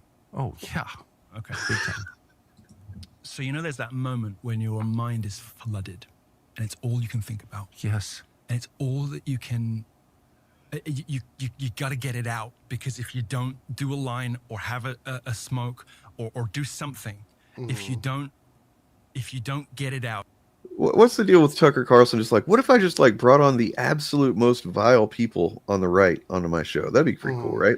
I mean, that's a lot of right wingers. That's their MO. True, but like even still, he's like literally within a matter of a month, he's got two people who are essentially he was fucking canceled and thrown out by the right, years ago. Milo was, and he ended up doing, pretending he's not gay, and selling fucking like jewelry on QVC for Christians or whatever. I was going to ask, is he still not gay? Yeah, he's still not gay, quote unquote, not gay. That's what this whole chat he is was the about, gayest not gay man ever. This is the whole thing. Was Tucker was asking him like, what does it mean to be gay? What is it? And he's saying it's full of shit, obviously, but he's saying that what he's talking about right there. He's equating his own sex addiction with being gay. Right. So he has a sex addiction. That's clear. Because straight people don't have sex addiction. Yeah. Right. Yeah. It's exclusive to gay people. Not the same thing. So he's just saying, I was just had this perversion, this thing, and it was like I have to stop. It's like, no, you're equating. No, you're a gay person with the sex addiction. Right. That's what it is. You've got it's undiagnosed bullshit, is what it is. Prior to this, Tucker had that conversation. I guess you call it that, with where he was really kind of jacked up on something. It seemed like. Where he was arguing that being gay is something that's made by pornography and society pushes people to be gay and stuff like that. But when you ask someone who is straight how much gay pornography they'd have to consume to become gay, the answer would be 0, because it doesn't work. It's one of the dumbest fucking arguments. Yeah, because you're either attracted to it or you're not. It's Jesus Christ. Well, I mean, what it is, it seems like with Tucker is just maybe he's telling on himself a little bit. I don't know. I think Tucker seems to be very interested. He had a conversation with Piers Morgan about gay people as well. Right. So I feel like there's this fascination on the right to talk about with gay shit. Yeah, I talked about it the other day with Az, heel versus babyface. I'm like, why are these people so fucking obsessed with gay people? Yeah, it's absolutely fucking bizarre. Do you want to know stuff that bad? This is why in fucking red states, things like femboy and fisting and bottom action and shit like that are all the highest search terms, because they're so fucking sexually repressed by their own community that they have to do everything in private, because they are secretly jealous that gay people and lesbians, bisexual people, trans people, queer people in general can exist openly, because they want to be able to do it and they can't because they've been cucked by their own community. That's essentially what's happened. They've been cucked by the Republican conservative community, and they can't do anything. This is why Grindr crashes out whenever there's a Republican convention. Got to get the dick while you can, while the wife's at home. Jesus, it's crazy. Well, and then speaking of, once again, of Milo and gay right wingers, so he took he said it before about Benny Johnson, but we got real specific this time. Real quick, whenever Benny Johnson is mentioned, it needs to be stressed. Russian asset Benny Johnson. Absolutely. Right. Can't trust anything the man says. You remember we looked at his sudden growth despite not having any his engagement not growing on his YouTube channel. Friend of Friday Night Tights, Benny Johnson. Oh, very right. Good. They've done lots of crossovers. He has literally, like, there's anytime where they've found an excuse to say that they're being attacked by Disney or whatever the fuck they do sometimes, like, oh, they're trying to shut down Gary or whatever. Like, he will also do a video and have them on and stuff like that. And it's yeah. And not to mention his 2 million subscriber stream, Benny Johnson's, he had a handful of guests show up, and they were Alex Jones, Gary, Jeremy Griggs, who else? But I mean, like, just out of all the people in that space, right. 2 of them are fandom channels. Mm-hmm. Well, and then Alex Jones, who they have had on twice, and it starts to kind of, you know, look a little bit sus there, man.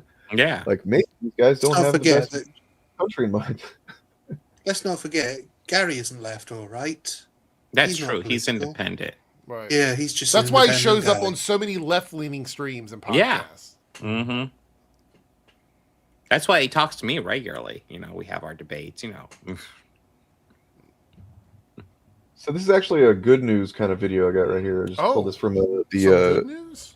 Yeah, the Humanist Report. We never watched them, so let's do that. Yeah. Good shit. Is it?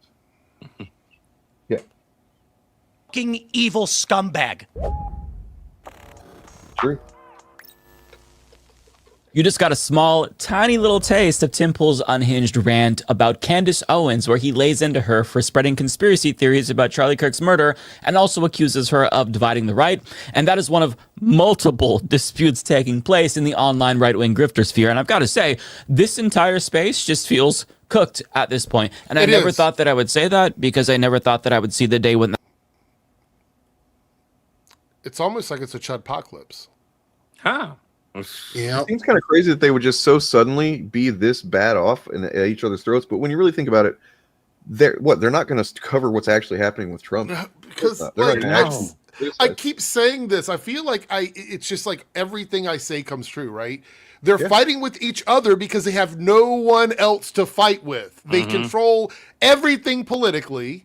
There's nothing they can do except repeat Trump's talking points. Candace ain't going to do that. I mean, they would actually comment on what's going on with Trump and say, you know, this is not exactly. Good. But they're not going to do that. So they're cannibalizing each other because they're trying to make money off of ad revenue and outrage, and they can only do it within their own community right now. But I mean, that's the thing. So like they wanted, you know, they're all about generating outrage. Problem is they can't get outrage at the government or all that stuff anymore because they've won. They've won all the power. So all they can do is fight amongst themselves. I mean, and let's not forget, going back to what Eric was saying about repress homosexuality, they have to repress their hatred of each other in order to get along. Yeah. So, like we've said before, they all present a united front, but behind the scenes, they all hate each other. Oh yeah. And so, like on the left, I would say there's a lot of left-wing infighting, but that's more like, say you've got an elastic band and you stretch it and let it return, and then you stretch it a bit more and let it return, and that's the sort of infighting on the left. It's almost constant. I would also say on the left, it's about typically like ethical issues. Well, yeah, of course there is that as well. But on the right, because they're all pulling in different directions while holding a united front, that elastic band is so taut that it doesn't have any give in it, and so eventually it snaps, and that's what we're seeing now, the snapping. Yep. I mean, yeah, it's I mean, it's entertaining, that's for sure, and it'll be interesting to see where everybody ends up. You know what I mean? Like, what does a post Chud YouTube era look like? Right? Like whenever they're no longer they're on speaking terms with each other, and you know, I'm sure that many of them will still be around for quite a while. But like, yeah, it'll just be. Well, I also want to point out there's only a matter of time before they start using slurs towards each other. It's only a matter of time. Well, and apart from Milo Yiannopoulos, none of them are giving up the secrets yet, and they must. Not yet. It's going to happen. I think Candace will be the first to break. I think Candace will be the first. And that's Milo's whole bag, though. That's his whole shtick. Is it like he's done this before, where every once in a while he pops up, he tries to kind of take the pull the curtain back in order to really get some oh my god, I can't believe you said that, and then he kind of just goes away again because that's really the only thing he has the power to do anymore. Nobody will platform for an extended period of time, right? So, the trouble with his shtick is he's been on the outs for so long, he doesn't have any new gossip, so he's only got the old stuff. Well, I also want to point out, Ryan, I think that him converting to being straight is a way of him trying to like erase everything he did in the past. Because remember back in 2016, he tried to like legitimize underage relationships. Yeah, that was something that I he think it was like on even the Joe Rogan podcast. He was talking Yeah. about how that was okay, and it was. So even now Joe he's Rogan trying to gave him walk that pushback, back even by Joe- saying it was a sex addiction. That was what was causing it. I was sex addicted. It made me gay. It also made me defend underage relationships and underage grape and all that stuff. Like all this was justified by his sex addiction, and now he's no longer addicted to sex, which was what made him gay. So I guess it erases all that. All that's gone now. I like how you can just combine those because that makes no sense at all. No sense. Well, if you remember when Michael Douglas came out as being a sex addict, that was also when he announced that he was gay. Oh, Yeah. no, hang on. Oh, wait. No, not at all. He only slept with women during his sex addiction. Because he's It's a straight man. almost It's like weird, you just isn't it? go for the people you're attracted to. Go for Yes, it's almost like that's how it works, right? Yeah.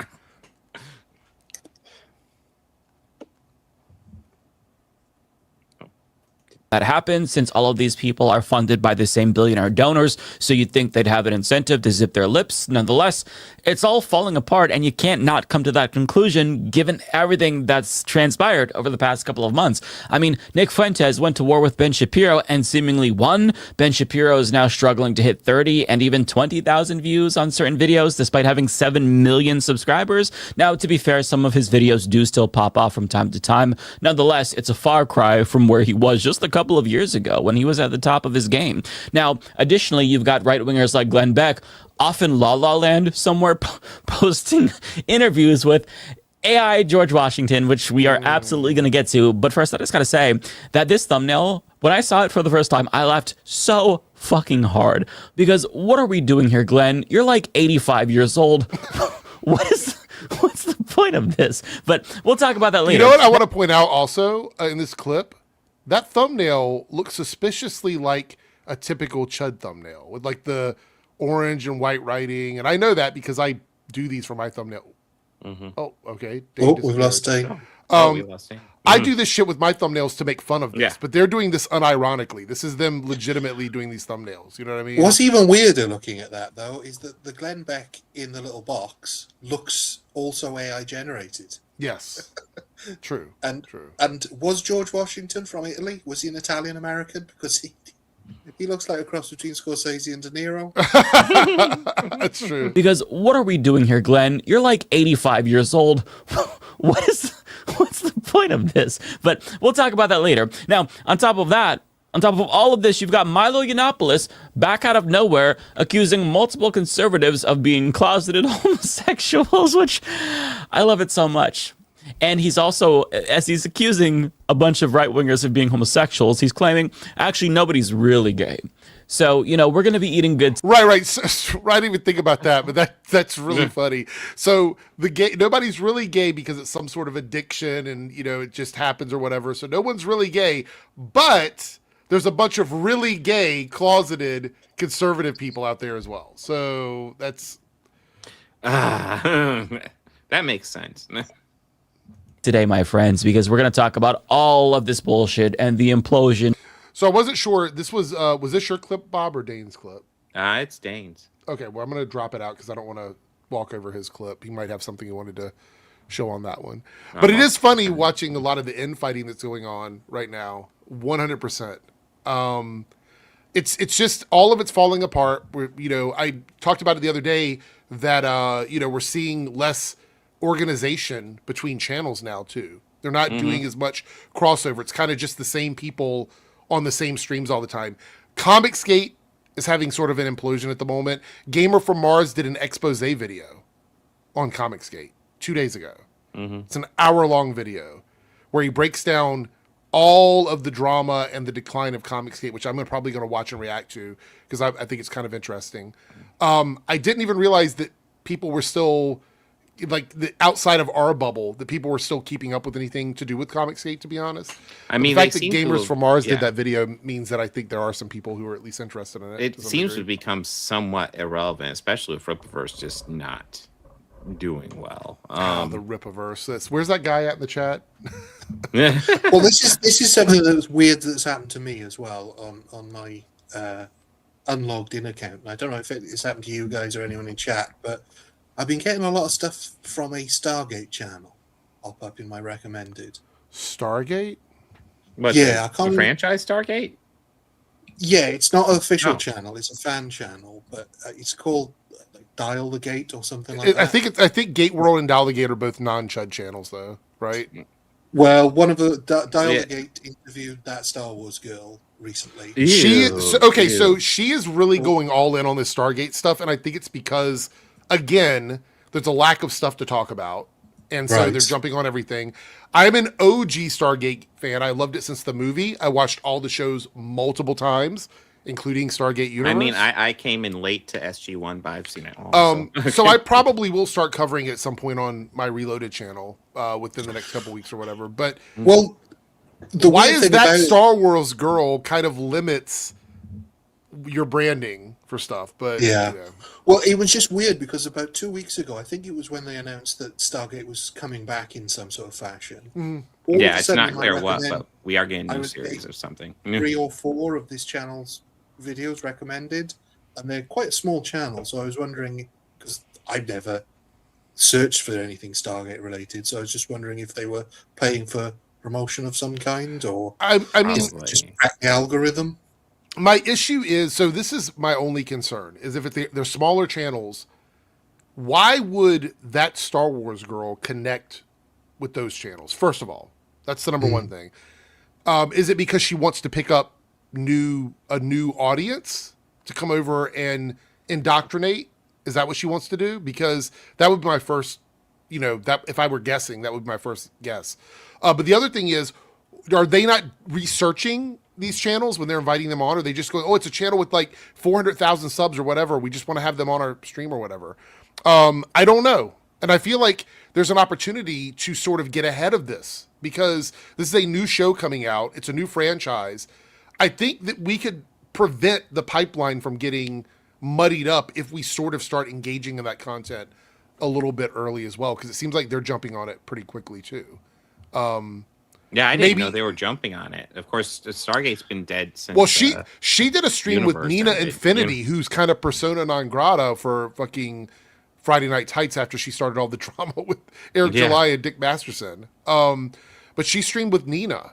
And I don't have a big issue with Nina. Nina said some chuddy stuff, but I don't think Nina Infinity's like a full-on chud. She's just kind of in that group or whatever, so she's not really been on my radar. But she might just be a dipshit. Yeah, I think that's kind of the situation. But she was streaming with Anna, Star Wars girl, about Stargate. So interesting comment from Big Fieldy though, saying that there was a bunch of pushback against her being on this podcast. Oh, I'm wondering really? if she's. I wonder if she's trying to avoid getting Melanie macked. Maybe. She's having a falling out with Comicsgate right now, so that's another issue. Like, she hasn't been really doing anything with the normal Chud network. So like, Comicsgate was kind of what she fell back on. So she's not doing that even. Whose podcast was she on? Dial the Gate, Stargate podcast with a small channel. Oh, wow. Yeah, all of a sudden it started getting pushed in my recommended on my unsigned in account. I couldn't work out why, and then just a couple of days ago, I used to know some people associated with the Stargate group because I was pretty heavy in their forums back in the day. Yeah, I mean, I remember following Gate World back in the day. Like I said, I haven't really been really engaged with Stargate simply because there hasn't been anything happening with it. Yeah. But yeah, her last video was a Stargate video, although it was 2 weeks ago. Yeah, because it's not a franchise that I saw the film, and I know that's not really reflective of the series, of any of the series. But it was actually, I won't say it's completely disconnected. General O'Neill is kind of a different character, but like Daniel Jackson's like the same. Get yourself a glass of water, Bob. Oh, you're still muted.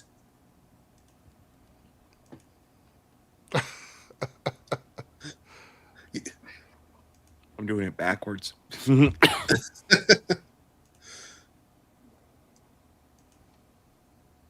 Interesting. Yes, it's like when they've talked about doing Battlestar Galactica again a couple of times now over the years, and it seems to be that they decided already that if they do, it's going to be a complete reboot, I guess, which I'm not really. Which I'm sad. Caprica had potential, I thought. I think, though, in many ways, Battlestar Galactica rebooting every few years is kind of poetic based on the concept for the series. Yeah, true. All this has happened before. All this will happen again next time the ratings are down. I can tell you right now, the Stargate community does not need Anna involved with it. I'm sorry. No. Like, she doesn't need to be involved with it at all. And actually, I saw she was a guest on one. It was like, I guess he does different guests every week on his podcast, and she was on one of the weeks or whatever. He can have whoever he wants on his podcast, but I think he needs to at least understand the kind of community he's getting involved with.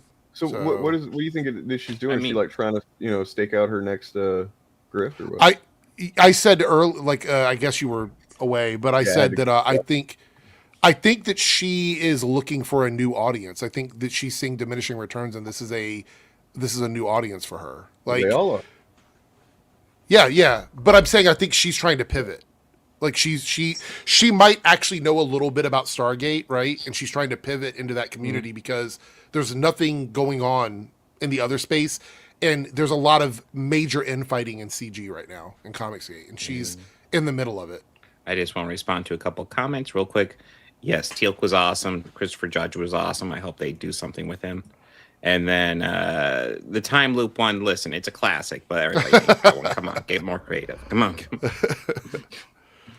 I speculated that she's trying not to get Melanie Macked, which I think should be the new phrase for anyone who completely drops off. Yeah, Melanie Mack is pretty much down to one channel with random gaming streams, and that's all she's doing now. So she's not uploading content regularly. She's abandoned two of her channels. So yeah, I didn't. Sorry, I had to get off and talk to my girlfriend for a minute. But like, did y'all discuss how the things that like Milo specifically said about Benny Johnson at all, or no? No, we decided we didn't get very far into the video. Yeah, we actually took the video down because we So weren't we sure can what go it was back you wanted into us it to if talk you about. want. Yeah. I was just wanted to point out that what he said specifically was that it's well known among people on the right that Benny Johnson, and his wife was even aware of it. That apparently they would go to these conventions or whatever, and that she would be like down in the bar at the lobby or the hotel or whatever, and he'd be up there with some dude in the room, and yeah. And of course, Benny Johnson came out with a tweet saying, I'm duty bound to defend my family's honor. And it's like, dude, if you didn't, he's like constantly posting pictures of his family as like props and stuff. Yeah. It's pretty cringe. But yeah, I think it's hilarious. Couldn't happen to, better people, to be honest. Mm-hmm. They tear each other the fuck apart. I think you missed it where I was saying that I believe this is them trying to make up for lack of outside people to target. Yeah. It's just them kind of cannibalizing. Like every single right-wing influencer space is suffering from the same exact thing right now. It's happening in the fandom space. It's happening in the influencer space. It's happening on the political side. We're seeing it with like Marjorie Taylor Greene and stuff like that. The people are this is something that we talked about back when Trump was reelected. That once you win, once you've got the prize and you're in power, there's no one else to go after. So you have to start going after each other because there's no other targets. So, especially if you're doing so badly in the government, in the governing bit of it. Because I think I've said before that of all the lies Trump has told, he could kind of get away with them because they weren't nationwide. But you can't tell people that things are cheaper now when they're not, because everybody notices. You can't lie to everybody. You can't say, oh no, you're imagining that the price has gone up. People notice. Yeah. So y'all, we mentioned that Tim Pool, I have no evidence of this obviously, but it is my opinion that he's probably just lying about his house being shot at or whatever. Do you mean Russian asset Temple? Right. Okay. It just seems like, because if you've seen the clip of him talking about it, he's specifically complaining about not making enough money. Right. And that he might not be able to do the show. It seems like it's almost like an extortion type of thing for content. He's like, we might not be able to show anymore. Too much money goes into it. And I'm not talking about production. I'm talking about security, because we got shot at. So like maybe the 19th might be the last time we do the show. and it's pretty nakedly to me just like, please send us money, or yeah. Well, he did the same thing, but he didn't have this story to fall back on. But 6 months ago, he was groveling that he would have to shut down parts of his show because he didn't have enough money, and then shut it down. I'm sorry, if you're not making enough money from doing your job, then your business has failed. Goodbye. You want to talk about capitalism, business isn't failure? it? Want to talk about business failures? Is any Air July fans in the chat? Mm. Someone sent this over to me. This is the Ripple Works crowdfunding thing. He hasn't even met his first goal yet. He's only got 255 supporters. Oh, 255 supporters. Has there ever been a more spectacular fucking but also Yeah, just slow motion obviously. fall off, man? He obviously needs to call his boss and be like, "Hey, can you give me some money?" I don't know how this happened so quickly, because it really did. It kind of was like 2 years, okay, and then just this past year, irrelevant. Really. I remember there was a whole ecosystem of people just making fun of Eric July. Yeah, and then It's now it's now not even cool or exciting or fun to do that. Like, it's just sad at this point, man. Like, I don't even want to make content about this, really. I'm just like, oh man. Like, okay, look, so here's his channel, okay? Look at the views he's getting, man. These are views like my channel gets. 5K, 4K, 2.5K, and it's been a whole day. And he's talking about like an irrelevant topic, which means the algorithm isn't even promoting him. 6.5K. Oh, look, he had one big support indie animation, 26K views. So that's basically what I think. What he's realized is that he gets a surge whenever he announces a big new thing. People do want to check that out and see what it's about. Probably over half of them are like us, like, "Oh God, what kind of dumb shit is this time?" But like, that's where he's probably, we're probably going to see him do this every once in a while. You know, just like, oh man, he lost another 1K subs last month. So yeah, he's not even trying to hide it anymore. He just going crazy fucking amount of views for that number of subs. Looking at his crowdfunder, though, I mean, he wants 50K to make 10 animated shorts. So that's $5,000 a short. How short are they going to be? Very Especially short. when if he reaches 100K, he's going to make a action-packed trailer. So like 3-5 minutes long. We've already seen what his action-packed trailers look like. Yeah, so so you're not even getting how long would you say a trailer is on average? 1.5 to 3 minutes. 2.5. Right? Yeah, 2.5 minutes. Okay, so that means the shorts are going to be even shorter than that because they're shorts, right? So you're going to get 10 shorter than trailer shorts for $50,000. Yeah, I mean, based on the maths, you're looking at 1.5 minutes split 10 ways. So that's like 90 seconds worth of 10. So 9 seconds a trailer, a short. Yeah. Yeah, I remember when people wouldn't shut up about the Rippaverse. They did so much. I actually covered Eric July freaking 3 years ago. Yeah, think about that, Bob. Me and you both covered him for the first time for the same reason. We had people just like wanting us to cover it. Not all of them were just like wanting us to laugh either. There were some people that were like, legitimately, do you think this is going to be good comics? Or yeah. Yeah. Let's see here. Fun fact: his comic was shit. Which is why people didn't keep coming back. I mean, it's if your product sucks, even if, all right, it does what it says. It's a comic book. But if it's not good, people come back for good art. All right, for a little bit of perspective, I want to show what the Rippaverse channel is doing, right? Because this is really interesting. So the Rippaverse channel here. Okay, this is 24,000.5K subs, right? Their video, like if you look here, not even 1,000 views, but here, not even 1,000 views, 4 days, didn't get 1,000 views. But down here, if you look at these videos, 2.3K, 1.6K, 1.7K, think about now how many views and difference this is between his main channel. So like, if you're looking here at 2.3K, there was a video on his channel with almost 500,000 subscribers that were like 4.7K views. So this channel isn't doing that much. Actually, actually, if you do run the numbers by percentage, this channel's probably doing better. I was about ready to say than his main channel is doing. This channel is doing better if you compare views to subscribers. That's pretty crazy. I don't know. Is Gothic still doing his shit for him or what? She streams video games for him now. Oh. Ripacade. She Ripacade. streams Yeah. video games for him? She has a video game stream promoted by the Ripaverse called Rip Arcade. I'm assuming they're not Ripaverse games, No, right? no, it's just her playing games. Those don't and exist, do they? They answering questions about the Ripaverse while she's gaming. That's not a thing. That's not a thing. Well, the thing is, I was looking to see when the last video came out, and it was... Hold on, let's see.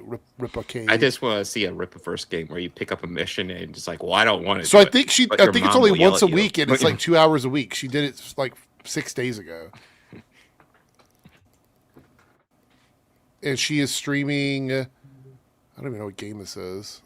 I think it's an X-Men game. Oh, she's just random games. I don't know. Does anybody give a shit about that? I don't think that's no. I don't know why she's doing it for Eric July. That's just a gaming stream. Yeah, I don't see the connection there. I'm gonna hire this woman to play video games on stream and answer questions about my publishing line. Which, keep in mind, she's just a person that reads off of a teleprompter. She doesn't really know what's going on. Yeah, but of course he doesn't either. So True. Well, presumably, because he is such a business genius, he will have given her a ridiculous contract for however long that he's just got to try and sort of let her work off. Well, I want to stress, Ryan, it's pronounced business. Also, he is a craven libertarian opportunist, so I'm sure that he's got her in some kind of like indentured type of thing. Well, oddly enough, he made a video the other day where he was like saying we'll always employ Americans and we'll never like use AI.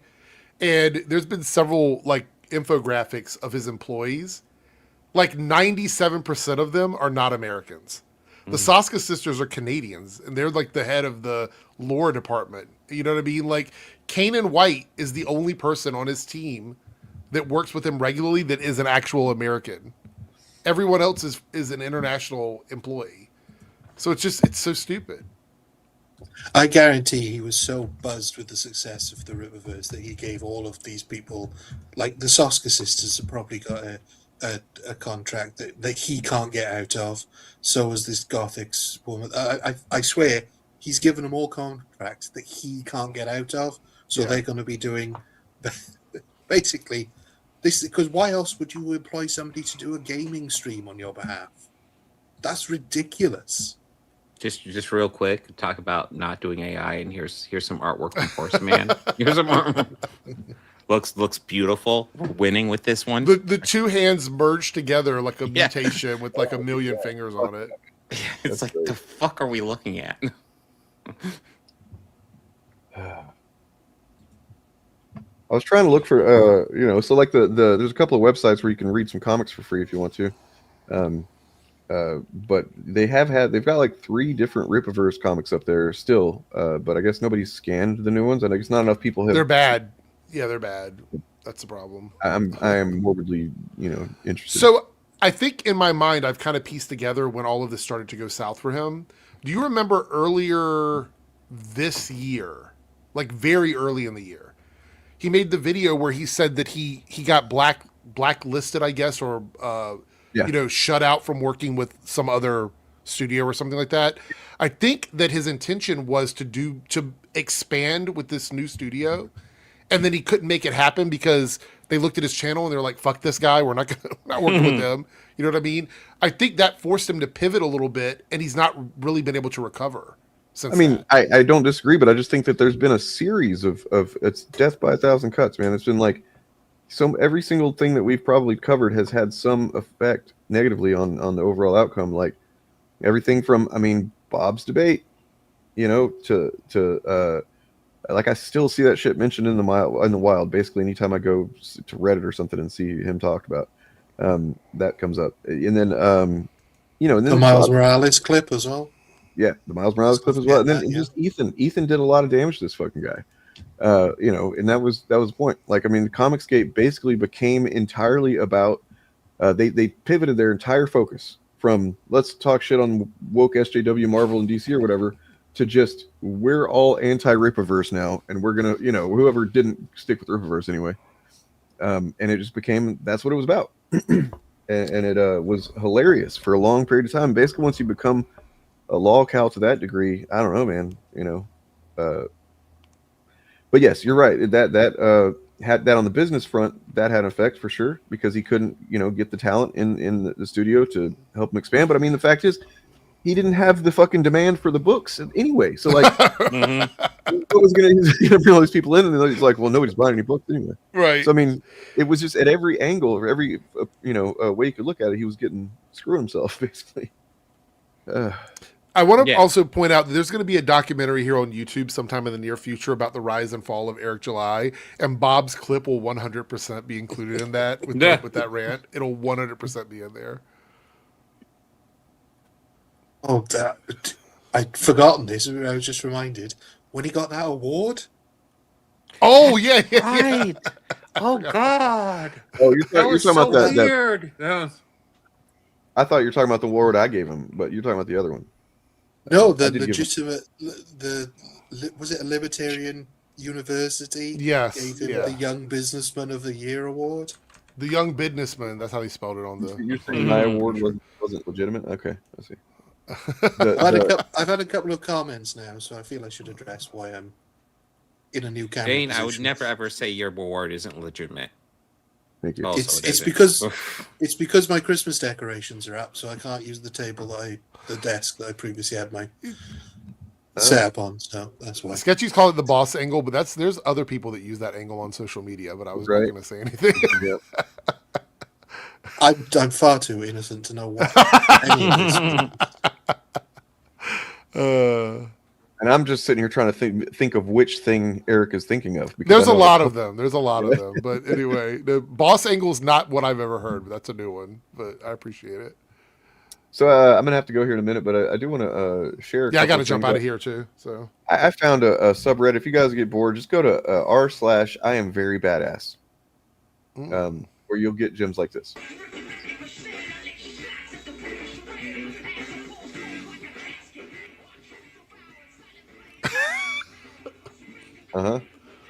What's he doing there? I don't know. He's leaning over. He's doing something to his nose. I don't know. I don't know what's going on there, but okay, he's back.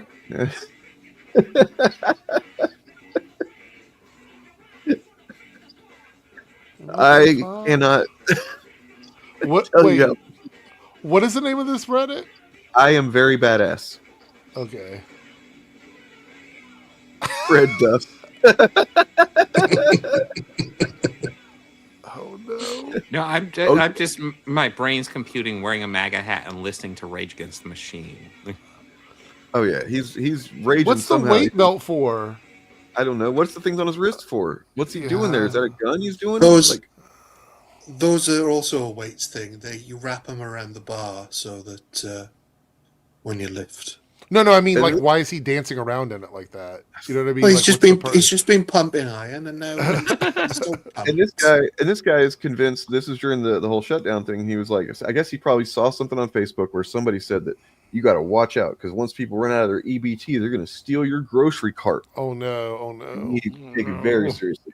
Because that person that you're going to steal my basket full of groceries after I leave the store? Yeah, I don't think so there, Hen. I've seen a lot of videos talking about how people's EBT is getting cut off, and so they're going to be stealing groceries straight out of the store. But I've also seen a lot of videos talking about how people are going to grab baskets whenever they come out of the store. That way they're not stealing from the store, they're stealing from an individual. What difference does that make? Well, you grab my shopping cart full of groceries that I bought and paid for with my fucking money. And you're going to hear two sounds. There's going to be three sounds. You're going to hear three sounds, but you might not hear the third sound. There's going to be two sounds. The first sound you're going to hear me. I love how he can't figure out how many sounds you're going to hear. No, he's counting them in real time. One? No, wait, that other sound they won't hear. Maybe, wait, the math in my head's not working. I guess which sound are they going to hear? You might hear it, but you might not remember it. But, somebody will tell you about it. He's obviously half remembered the only two sounds you're going to hear is me hitting you and you hitting the floor, but it's somewhere in there. But based on that voice, I'm going to nominate him as Ham Elliott. Ham Elliott, and then he just looks like Brian Doyle Murray for sure. Yeah. Then there's this guy. He's a gem here. Going to the flea market today. Oh no! I hope there's some soy boy bottom bitches that don't like my hat and have something to say about Charlie Kirk. Really do. Soy boy bottom bitches. Is that so? Now straight incels know like gay terminology and they think they got something. Like, oh, I'm going to call I know that what a bottom guy. is. I'm going to call that guy Frank Whitecastle. Oh my God. He might be. That is, it happens. Yeah. The Garnisher. the Toilet Punisher. Oh God. Good That times. toilet didn't deserve that. Anyway. I mean, yeah. I mean, look. The weight is not the problem. The weight is it's the ideas that have like go the fuck outside, man. Literally touch grass. Yeah, I don't care about the weight. I carry a bunch of weight Same myself. goes It doesn't around. bother me. But I still can have secondhand embarrassment from people like that. Well, Yeah. What am I looking at? What am I seeing? Yeah.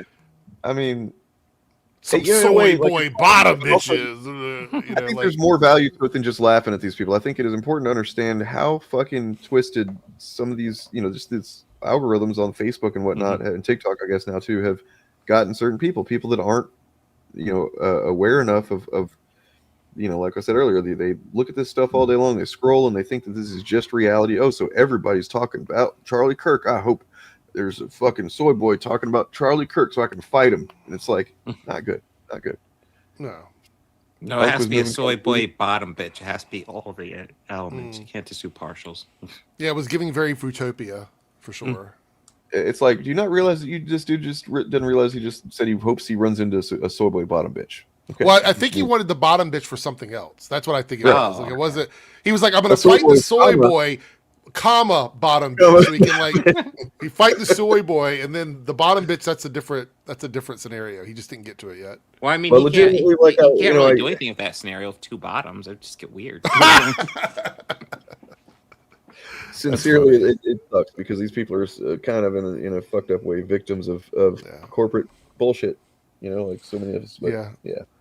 They would have to get creative. Maybe he'd have to find a new toy if he found another bottom bitch, being a bottom bitch himself. But I think the important thing to learn about what we talked about today is that fascists don't have any friends. Okay? No. They're all just opportunists. They're all just fucking grifters. They're all just using each other, and it's sad, because I know us here we're all best pals. We talk all the time.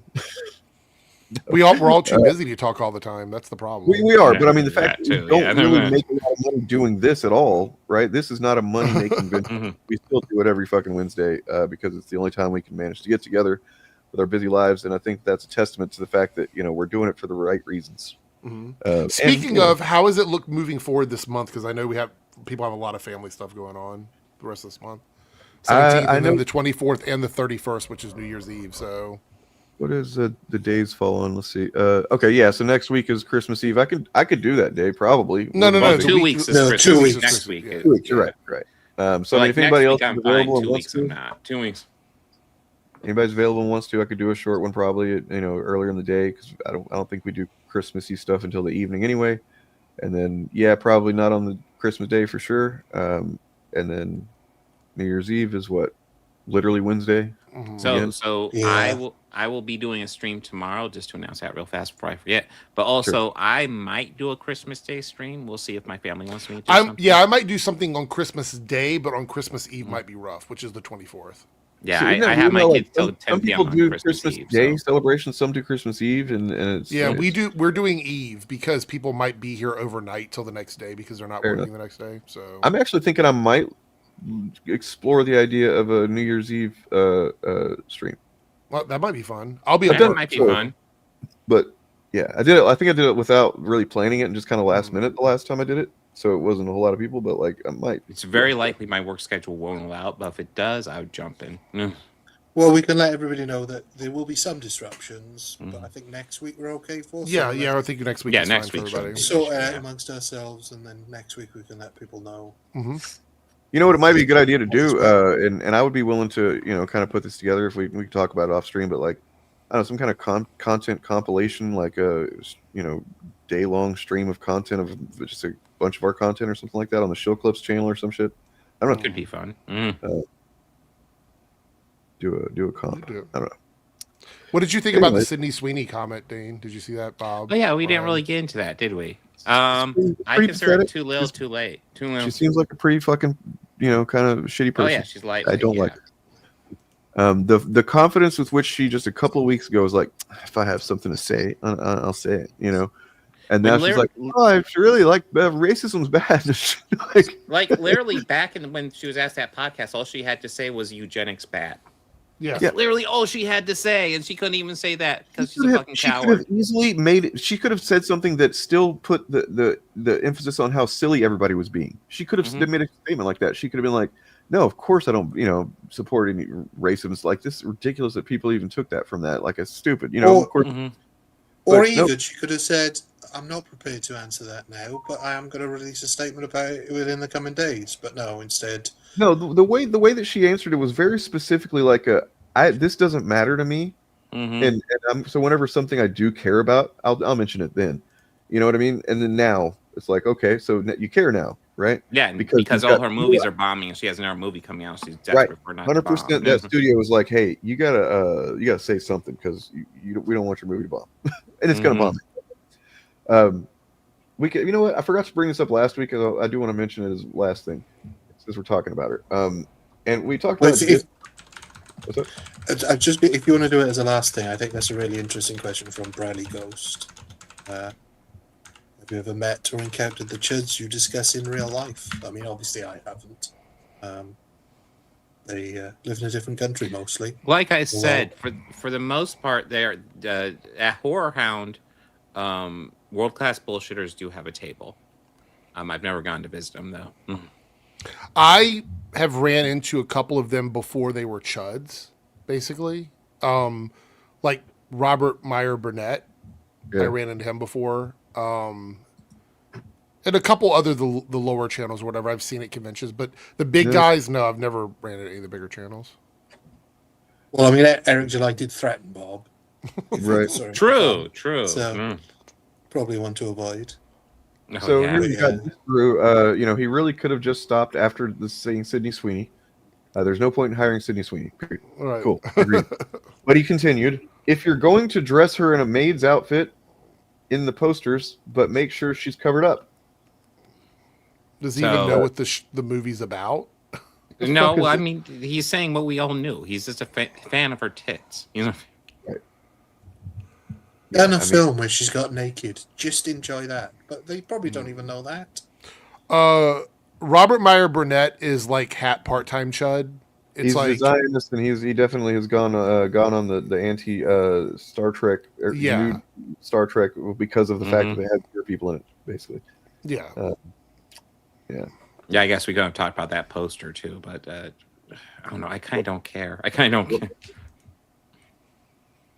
What poster? What, the Star Trek poster? Yeah, I've talked about it several times. Yeah, I think it's just one of those things where people are getting mad about. It's obviously being marketed towards a younger crowd. It's not being marketed towards me. Wait, what are we talking about? I'm still gonna watch it. I'm confused. Whatever. All right, I'll look into it.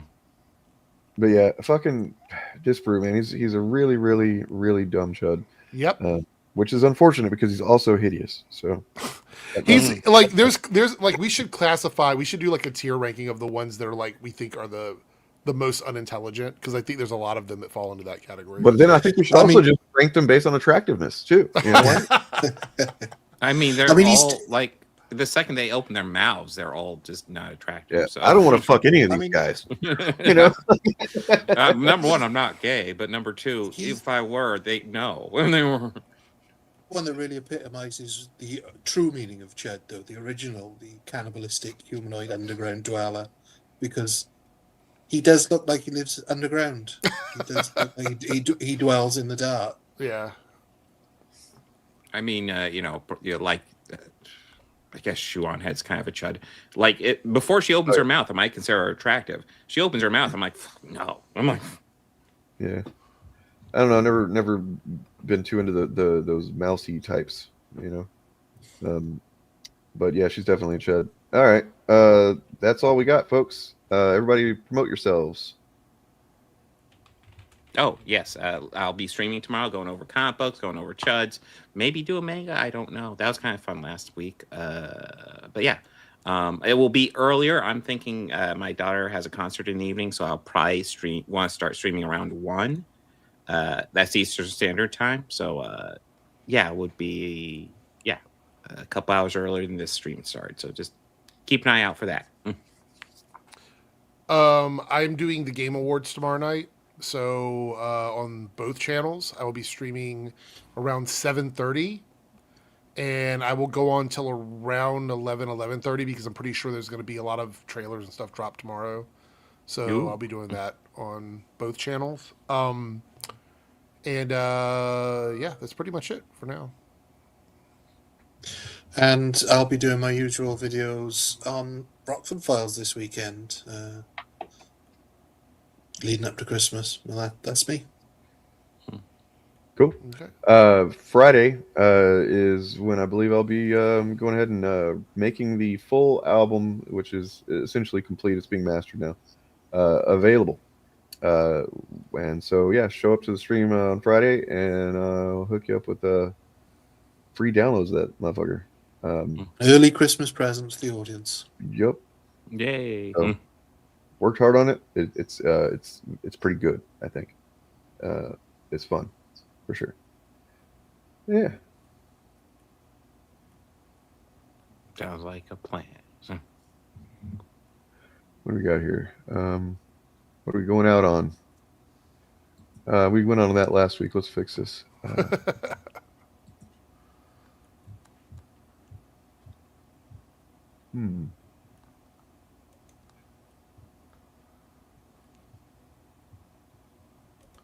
Got it.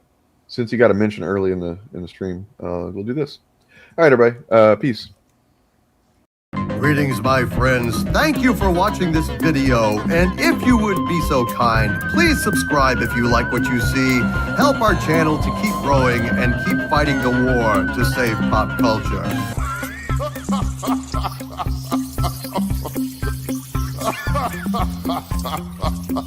This leak continues. Oh.